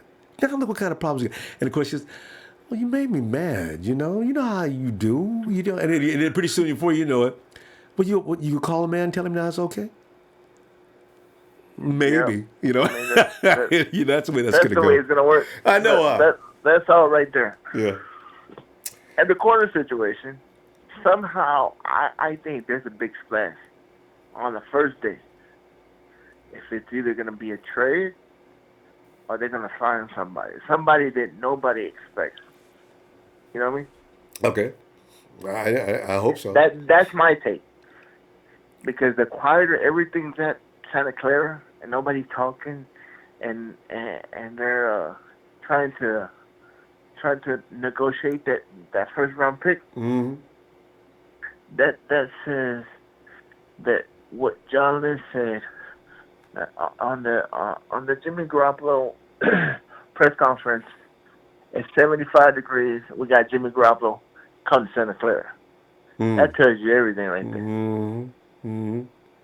That's why everybody says that like means that. he's already been in discussions with people that say, "Hey, can we work out a team-friendly deal? I'll take less money. Yeah. Just get me out to Santa Clara." Yeah. It's like You know what I'm Juice already said that was going on. He's at the Pro Bowl. People talk about, hey, Kyle, man, what's it like out there by the Bay, man? So yeah, you're right. He was probably telling other GMs and agents, "Hey, we're real close to signing Jimmy G. We already agreed in principle. We just can't announce it to the people yet." Mm. They do be doing stuff like that. You're right. Yeah. It's cloak and dagger a lot. True. But my take on the draft, and I have a whole different take. I got a feeling that he's going to probably try to negotiate that first round pick, and probably, hey, you'll remember me, so record it, stamp it. Hang You got witnesses. You got witnesses right now. Your recording studio, Ronbo. What's that? Lorenzo's about to make a prediction. They're probably going to go down to probably the 20th pick or the 25th pick in the first round. Right. And they're probably going to get either a second round pick or two more in the third, or one more in the third, and 2 fourth rounds. Ooh. For whatever team that they're going to move. Yeah. Is going to take the Niners spot. All right. And they're going to do all their damage either in the second, and the third, and the fourth round. Mm-hmm. You'll remember what I tell you. Because we ain't got, there's going to be a lot of players that are going to fall. That's right. Either because they don't do nothing right at the combine, the speed ain't correct, or they just didn't want to practice. Because you know what, you're they right. They want to show out. I like that, Lorenzo. This makes sense. You forget about the first round pick. No big deal, right? Go into the second round because the scouts have already fed all the info or all the intel that they need to make sure that we have a successful draft without that first round pick. Normally that's not possible, but it could be this year. Yeah, that could be, and I'll tell you why. Because of the Reuben Foster thing. If they know that he can be gone for 8 games, or let's take the latter part. He can be gone for 2. They can still get a third linebacker in the third round, or the top second in the top second round, and they don't got to pay so much. Yeah, sounds good to me. It really does. Yeah. Yeah. So and on the corner situation, it's better to get a corner in the later rounds than it is in the top 2 rounds. Wait, wait, I missed that. The corner what? I said it's better to get a corner in the later rounds than it is in the top 2. Well, I really wish I knew how good those guys are going to be. It's hard to call that one, but Lorenzo, I'll tell you what, I like your stuff tonight, man. We got you on recording, by the way. If any of this comes out right, we're going to replay it. But Lorenzo, I'll be looking for you tomorrow. I told you so. I told you. Tell you what, let me see you tomorrow, okay? All right, man. All right, fam. Have a good night. See you later, bro. Yeah. Hey, remember, Lorenzo's idea, if you remember, I'm going to mark this day so we get back. Lorenzo's day was on Sunday. Okay. So we'll find a way to get him. All right. Let me, George. Hey, what's up, Ronbo? George, man, just sitting back here collecting ideas on how the 49ers are going to manage this system with the cornerback. And the pressure just got turned up. The best cornerback probably available just got picked up by the Rams. The Rams, as you know, George, play in our division. That was not a good thing. Okay, so I had a little scenario going on in my head, which involves, because I've been hearing the talk going on right now. Yeah. And it's involving like draft. So I kind of had a little scenario. It's where the Buffalo Bills are looking for a quarterback in the draft. Mm-hmm. So they can move up. We get their picks, and like say they get what they want. we can try to move back into the beginning of the draft. That way, I don't know if it'd be possible, but we get one of the Bills picks. We still got another first round, and like that way we're able to draft whoever it is we're gonna draft between like Edmunds or Raquan. Because to me, like the top 3 corners are Malcolm Butler, Trumaine Johnson, and the guy from the Bears. What is his name? Kyle Fuller. Kyle Fuller. There you go. So out of those 3, Ronbo, who do you think we should get? Fuller's the guy. Trumaine Johnson is going to be way too expensive for what he brings to the table. And Malcolm Butler, even though Trez thinks he should be 49er, I kind of don't think the 49ers are going to be wanting to see Butler because they insist you be at least 6 foot tall. So that means Kyle Fuller would have to be ideally the one they'd be interested in. Yeah, because those are the top 3 that everybody's talking about on our team. And like those 3 are the top corners that are going to be free agents. So it's going to come down to whichever one of those 3 we're able to get in free agency at the corner position. Yeah, but you know what? There's a couple of more. Now, Rashaan Melvin may be involved in this, and there's actually a couple of more, but they're a little too old. And then I noticed. So it may come down to the 49ers go ahead and get whatever veteran is, even if he's kind of old, and bring him in for one season. You draft that kid that you know is going to explode into something good, like Isaiah Oliver, or one of those kids that somebody might slip down to the 2nd or 3rd round, right? Make the trade like you're talking about, though. I like your deal. What you do is you trade with Buffalo, that 10th. Buffalo say, okay, tell you what, 49ers will give you the 21 pick, because we got 21 and 22, and we'll give you our 2nd round pick as well for that pick. Because I don't think they want to give up both first-round picks. They're going to still want their 2 picks, right? So that's way too much to give up. We need those. Yeah, so they the 49ers their magic like they did last draft. They came up on Chicago's picks, and they were able to work their magic to still get back in the first round again. I agree. So that's what I'm saying. The 49ers get 2 second-round picks in that way. Because we move down to 21. That's our first round picks in 21. And then we move into the 2nd round. We got the Saints pick, which is disgusting. And we got 2 picks in the 2nd round now, whereas we didn't have but 1, and it was late. I don't know where Buffalo finished. Oh, they're 21, yeah. So we're in the middle of the pack again with that. But at least we're 2 picks in the 2nd round instead of just 1. And I think we got 2 in the 3rd. And, 2 in the 4th maybe. No, 1 in the 4th. Yeah, so we got dual picks in the right rounds, though. So, yeah. Yeah, and then I'm pretty sure we don't need to get a corner in the beginning of the draft either, because Akello came out of us in the 3rd round. Yeah, there you go. So I'm not saying there's no point, but I'm saying it's not really a top priority in the 1st round to go for a corner. Yeah. If Akello Witherspoon was able to prove himself coming out of the 3rd round. You know, he's got his teammate Isaiah Oliver is still over there. He's waiting, and he reminds you of Akello the way he plays. We pick him up. I like that idea. Yeah, that's just a little scenario. Yeah. Holton Hill, I like him a lot, too. Holton Hill is exactly the same height as Akello, and he plays tough. So, there's options.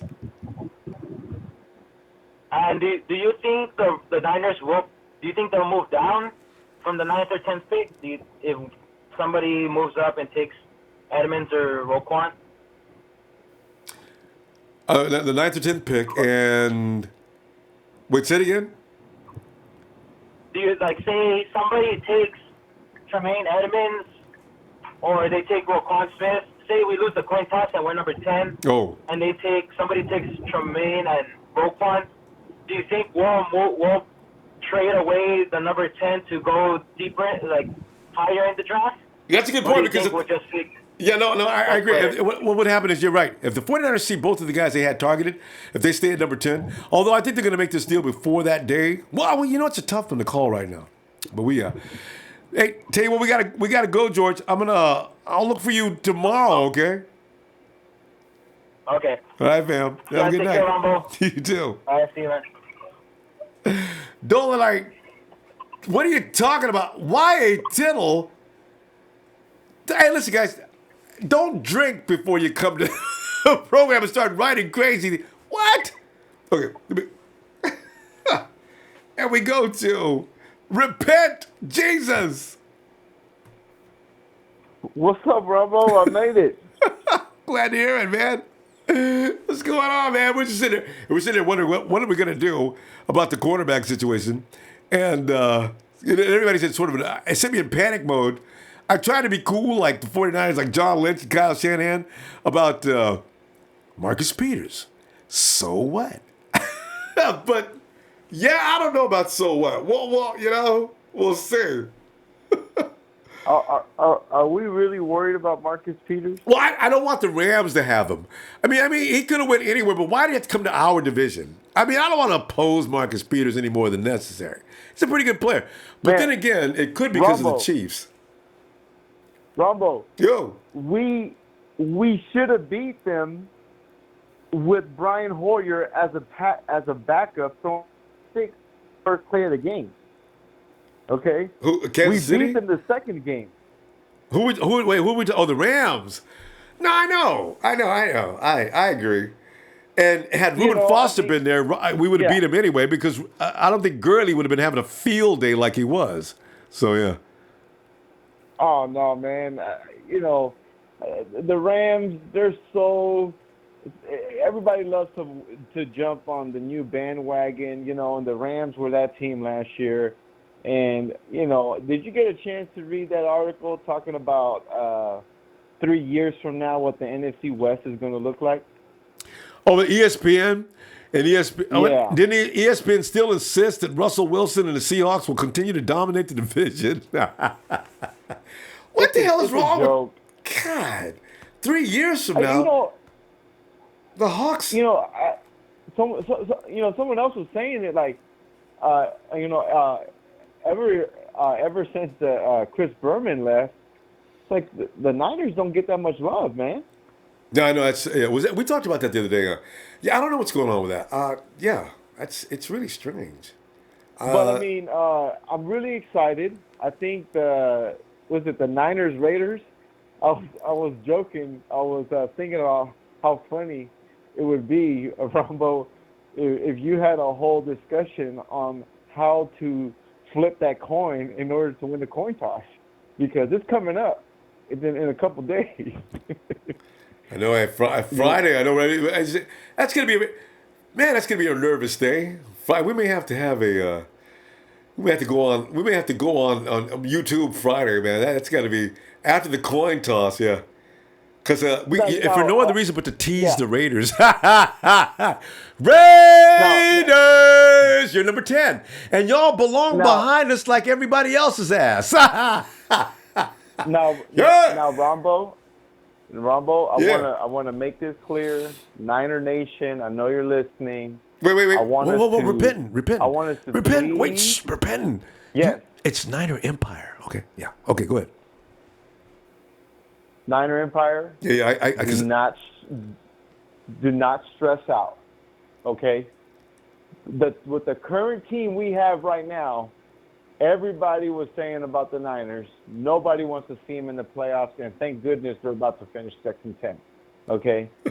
So we're coming in with the current squad we got right now, the talent that we have right now. Mm-hmm. We're coming in already as playoff contenders. So whoever we get, whether it's number 9, 10, 26, and trade up, our team is going to be so much more talented, okay? So I just want to put that out there because I know we're very concerned about the direction and future of our franchise, but the truth is they already were a playoff team before the season ended. Mm-hmm. So I'm so excited just for that. They already were informed before the season ended. And you got so many people saying, oh, it's only 5 games, it's only 7 games. No, people have no idea what's coming. So that's what I'm actually really excited about. And, March 14th can't come sooner, man. You know, Yeah. I want to see where people go. I want to see how it affects the Niners. And were you saying that Robert Quinn still has 1 year left on his contract? Yeah. See, you know, I didn't really check out all the details of what's going on with Robert Quinn, right? So I thought he was open because somebody else brought up Robert Quinn's name about 2 or 3 weeks ago, right? So I said, what? Robert Quinn? I'll take him over Ziggy all day. And he said, no, man, Robert Quinn. I saw yesterday that the Chiefs wanted Robert Quinn, and they wanted the Chiefs to actually throw Robert Quinn in for that deal. I said, wait a minute, why would they have to throw Robert Quinn in the deal? So I read further. Oh, Quinn's got another year on his contract. Ronbo, I know this is going to touch your heartstrings. I went back and I did a little bit of investigation on Reuben Foster. And someone from the NFL Network made a very, very key statement about what the Niners are doing. They said they let go of the cornerback Brock very quickly because they found out that there was evidence against Brock, and in the end, Brock was never charged. Okay, Trumaine Brock, yeah. And they're saying the reason why they're not doing that to Reuben Foster is because they believe there's not enough evidence to charge him. I like this, right? Because, you know, it's like everybody's saying is there is no conversation going on about Reuben. It's probably the best thing because something's getting worked out. But we still have to wait until April because I understand there is a court date, though. Now, here goes another fun fact. The DA hasn't filed charges yet. Whoa! And it's been since February 11th, and they have up to 30 days, according to the article I was reading, to file charges. Yeah. So what's really going on? You know, I mean, the truth is, could we maybe have panicked a little bit with Reuben Foster after what happened with the Alabama marijuana situation? Mm-hmm. I'm starting to feel like that now. Like, okay, maybe we kind of did a little bit too much on it. And got over it. Tell you what, we're going to have to go ahead and continue this tomorrow. I didn't realize we're out of time. Repent. We always get into this, man. We go on and on. So we got to stop having so much fun. Let me see. Come on back tomorrow, man. Nothing but love for you, man. You're doing a great job, man. Thanks, man. You have a good night, okay? You too. Oh, God. Okay. So I'm looking at these remarks. How did my birthday get involved? I talked to Jesus? I rode a dinosaur? Have you guys lost your friggin' mind? I tell you what, I'll see you cartoons tomorrow, though. Hey, I'm telling you right now, though, if we win the toss this week, you know what? Even if we lose the toss Friday, I'm thinking maybe. Well, we'll see. All right, let's see. I want to win the toss, though, because if we lose the toss, I'm going to be like, oh. If we're having a coin toss, anybody except for the Raiders, I might be okay with it. But if we lose a coin toss to the Raiders, I'm going to be pissed. Hey, do not forget to hit that like, please. Wait. Oh. Hey, these are the wives, man. Okay, we already know about, see. Don't Light's wife is still complaining about Rose, man. I want a Ronbo shirt just to piss off my wife. You guys, tell you right now, don't do it, because you know they might get together on my ass. Leo, my girl used to hate PS4, now she hates Ronbo. Right, Rose, man, I don't know what to say. Hey, listen, guys.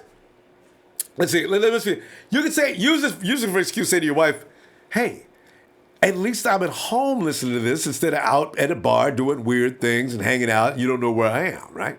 There you go. All right. Hey, did we leave anybody out here? There's Tyler. Tyler's got Tyler, did you, that head on the wall, did you shoot that? Is that deer? Is that okay, Tyler, that's what did you go out and buy that, or did you hunt that animal down yourself? Don't lie. Someone gave it to me. I had a feeling. Tyler, I can't imagine you being that good of a hunter. But didn't you tell me you went hunting? Last year, I think you were on the phone, or you were telling me you were going on a weekend trip and you guys were going out to shoot Bambi. Well, am I right on that? Something like that. Tyler, what you know when you're talking about cornerback situation, man. Tyler, what is your feeling on that, man? You know, I mean, I like Kyle Fuller and Trumaine Johnson, but I'd rather have Fuller and Vontae Davis because if we get Vontae Davis, he can play a rotational role. But, you know, I mean, that Davis bloodline has been with the 49ers before. And, you know, his brothers are Vernon Davis. Yeah. So I say get Fuller. Hopefully he starts. I mean, somebody was trying to tell me he's 5'11" and 180-something pounds. And I'm like, no, he's 194 and 6 foot. Get your facts straight. Yeah, I was going to ask you, which one's right? Is that right? He is 6 foot, though, huh? Yep. Yeah, it's kind of serious with Don Saleh, so, you know. Yeah, 6 foot, 94 pounds, 194. Yeah. All right. Yeah, I'm bothered, though. So I got so frustrated with this guy that I weightlift with. He told me, he's comparing Colin Kaepernick to Jimmy Garoppolo. And I'm like, I am insulted. Because he's comparing the last 6 games that both those guys have played. Yeah. And comparing the numbers, and I'm like, yeah, that's... Okay, who made more of an impact on the team? Who actually won games? Yeah, that's the bottom line. And they put that stat out. Yeah, that stat's been out for a little while now. And yeah. So you know what? Like you say, though, you can't just have a stat. You needed to win the game, though, you know? Yeah, that's the difference. Tyler? Yeah, and those numbers were lying, too, because it said 6 games. Yeah. So it said that Garoppolo's touchdown interception rate was 7-5. Well, it said 6 games, so that includes the last game he played in New England, which he threw 3 touchdowns in that game. So he would have more touchdowns. Mm-hmm. He would have a higher completion percentage, more touchdowns, and more yards. Yeah. So the only thing Kaepernick would have on him is less interceptions, and they have the same passer rating. That's the only thing you would have on him if they wouldn't be lying about that stat. So. Yeah, you know, and also the bottom line on all this is you've got to make your whole team around you better. That's what makes a franchise quarterback. And we still had guys that weren't playing that well. It's not just Cap's fault, though. And there's a lot of things going on in that team that really sucked. So, you know, and now we're seeing what real football teams look like. Yeah. So it's a whole different story. So, yeah. Yeah. Anyway, for the cornerback situation, though. Yeah, So I tell you what. I look at it like. Who are you going to pick up as far as cornerback goes then? Because I can't wait to see. And I tell you what, Tyler, what is going to be the shock? Because there's going to be a surprise, and it could be a cornerback on the 12th, somewhere between the 12th and the 14th, that we're going to say, oh, man, who's seen this coming? I want another one of those, oh, man, who's seen this coming moments, you know? So, you know, can you anticipate anything? Wait, a shocker, like something that's going to happen in the offseason? Is that what you're saying? Yeah. Well, yeah. You know what? Anytime, because every time the 49ers with John Lynch, it seems like the moments are never just mild shocks. Because when you heard Jimmy Garoppolo sign with the 49ers, didn't you damn near pass out? I mean, because I didn't see that one coming from a mile away. I thought we'd be lucky if we get Kirk Cousins right around now. Normally we're in the top. Oh, I didn't see that coming either. Yeah, I had no idea. Yeah. When we traded for him, when we traded for him, I was thinking to myself at that time, I was like, this is a risk. And I'm like, it better not be a first round pick. Yeah. And it's like a second rounder. I'm like, and okay, we'll see how he does. Maybe I can live with it. Yeah, not even 2. Now I'm like, not even that 2. was a steal. Not even 2 second-round picks. They just wanted 1. Just whoa, 1? And then he gets out there to play. Belichick likes Kyle Shanahan, and he's Robert Kraft is like, okay, you got to trade this guy. So he's like, okay, if we're trading him, I'm getting the least amount possible. Damn. Well, I tell you what. Yeah, but anyway, a trade of the off season though, or something crazy that we might not be expecting. Maybe we trade for Aqib Talib or something like that. Hey, you know, you had to go. I was saying for an oh wow good moment, and what does Tyler say? Oh, we have the craziest moment. How about Aqib Talib or something? I don't know how I would act. The 49ers would just sign Aqib Talib. We traded for him. If we would trade for him, that wouldn't be a bad deal because the Broncos are looking to make some more cap room. Oh, so a trade. Now that's right. It's a trade. Talib is still under contract, isn't he? He's got another. Yeah. Yeah. Oh yeah. We make a trade. Yeah, I was saying make a trade. Yeah. That's what I forgot. That's the only way we could gain Talib. What would you give up? Third, maybe a third, fourth rounder. He's an all-pro. A third or a fourth rounder. If not, then a fourth and fifth maybe. You got a lot of picks. Maybe trade a player. I don't know. Yeah, John's not even to talk to the 49ers because he's going to try to get somebody else. John Lynch is his buddy. And he's going to tell John, listen, I don't want to talk about Aqib because I got to get a second-round pick for him. And you're not giving me. I'm not taking a second-round pick from you. So, I don't know. I got to fit in. Talib is out for that reason. Resign, maybe resign Dante Johnson. I knew you were going to say that. I had it for you, Tyler. Hey, your time's up anyway. You said the Dante word. We got to see you tomorrow, man. No. Yeah. I said maybe we sign him and then trade him and a fourth-round pick to Denver for Talib. No, my God. Nobody's going to take that deal, Tyler. We got to go, though, Tyler. I know. I was just saying try it. We're out. Then we just cut him. We're out of time. If it doesn't work. We got to go. I deal with Tyler. Hey, your phone's fixed, so you can call in tomorrow, okay? Yeah, I'm getting a new phone on Wednesday, actually, so I'll be able to call in. What is it? What is this, a borrowed phone? Yeah, it's a smartphone. That's not your phone, though, right? You said you're getting a new phone Wednesday. No, this isn't it's not. It's a phone, but it's not like set up or anything yet. So I'm getting a new phone on Wednesday. Okay, this is probably a complicated story. Okay, Tyler, but I'll see you tomorrow. We're out of time. Okay. Appreciate you calling in, Tyler. I'll see you Wednesday then, okay? Yeah. All right, bro. Have a good night. All right. It's Tyler out of the Midwest. And, okay. So it looks like, okay. We're out of time, guys. Let's continue tomorrow, okay? And with that said, Tyler gave me now I got a reason to say, don't forget to hit them lights. Damn. Love ya. See you tomorrow on Monday Night Raw. You gotta do this in two-step motion. 1, 2. Maybe I'll start adding another motion to it. 3, 4. Niners!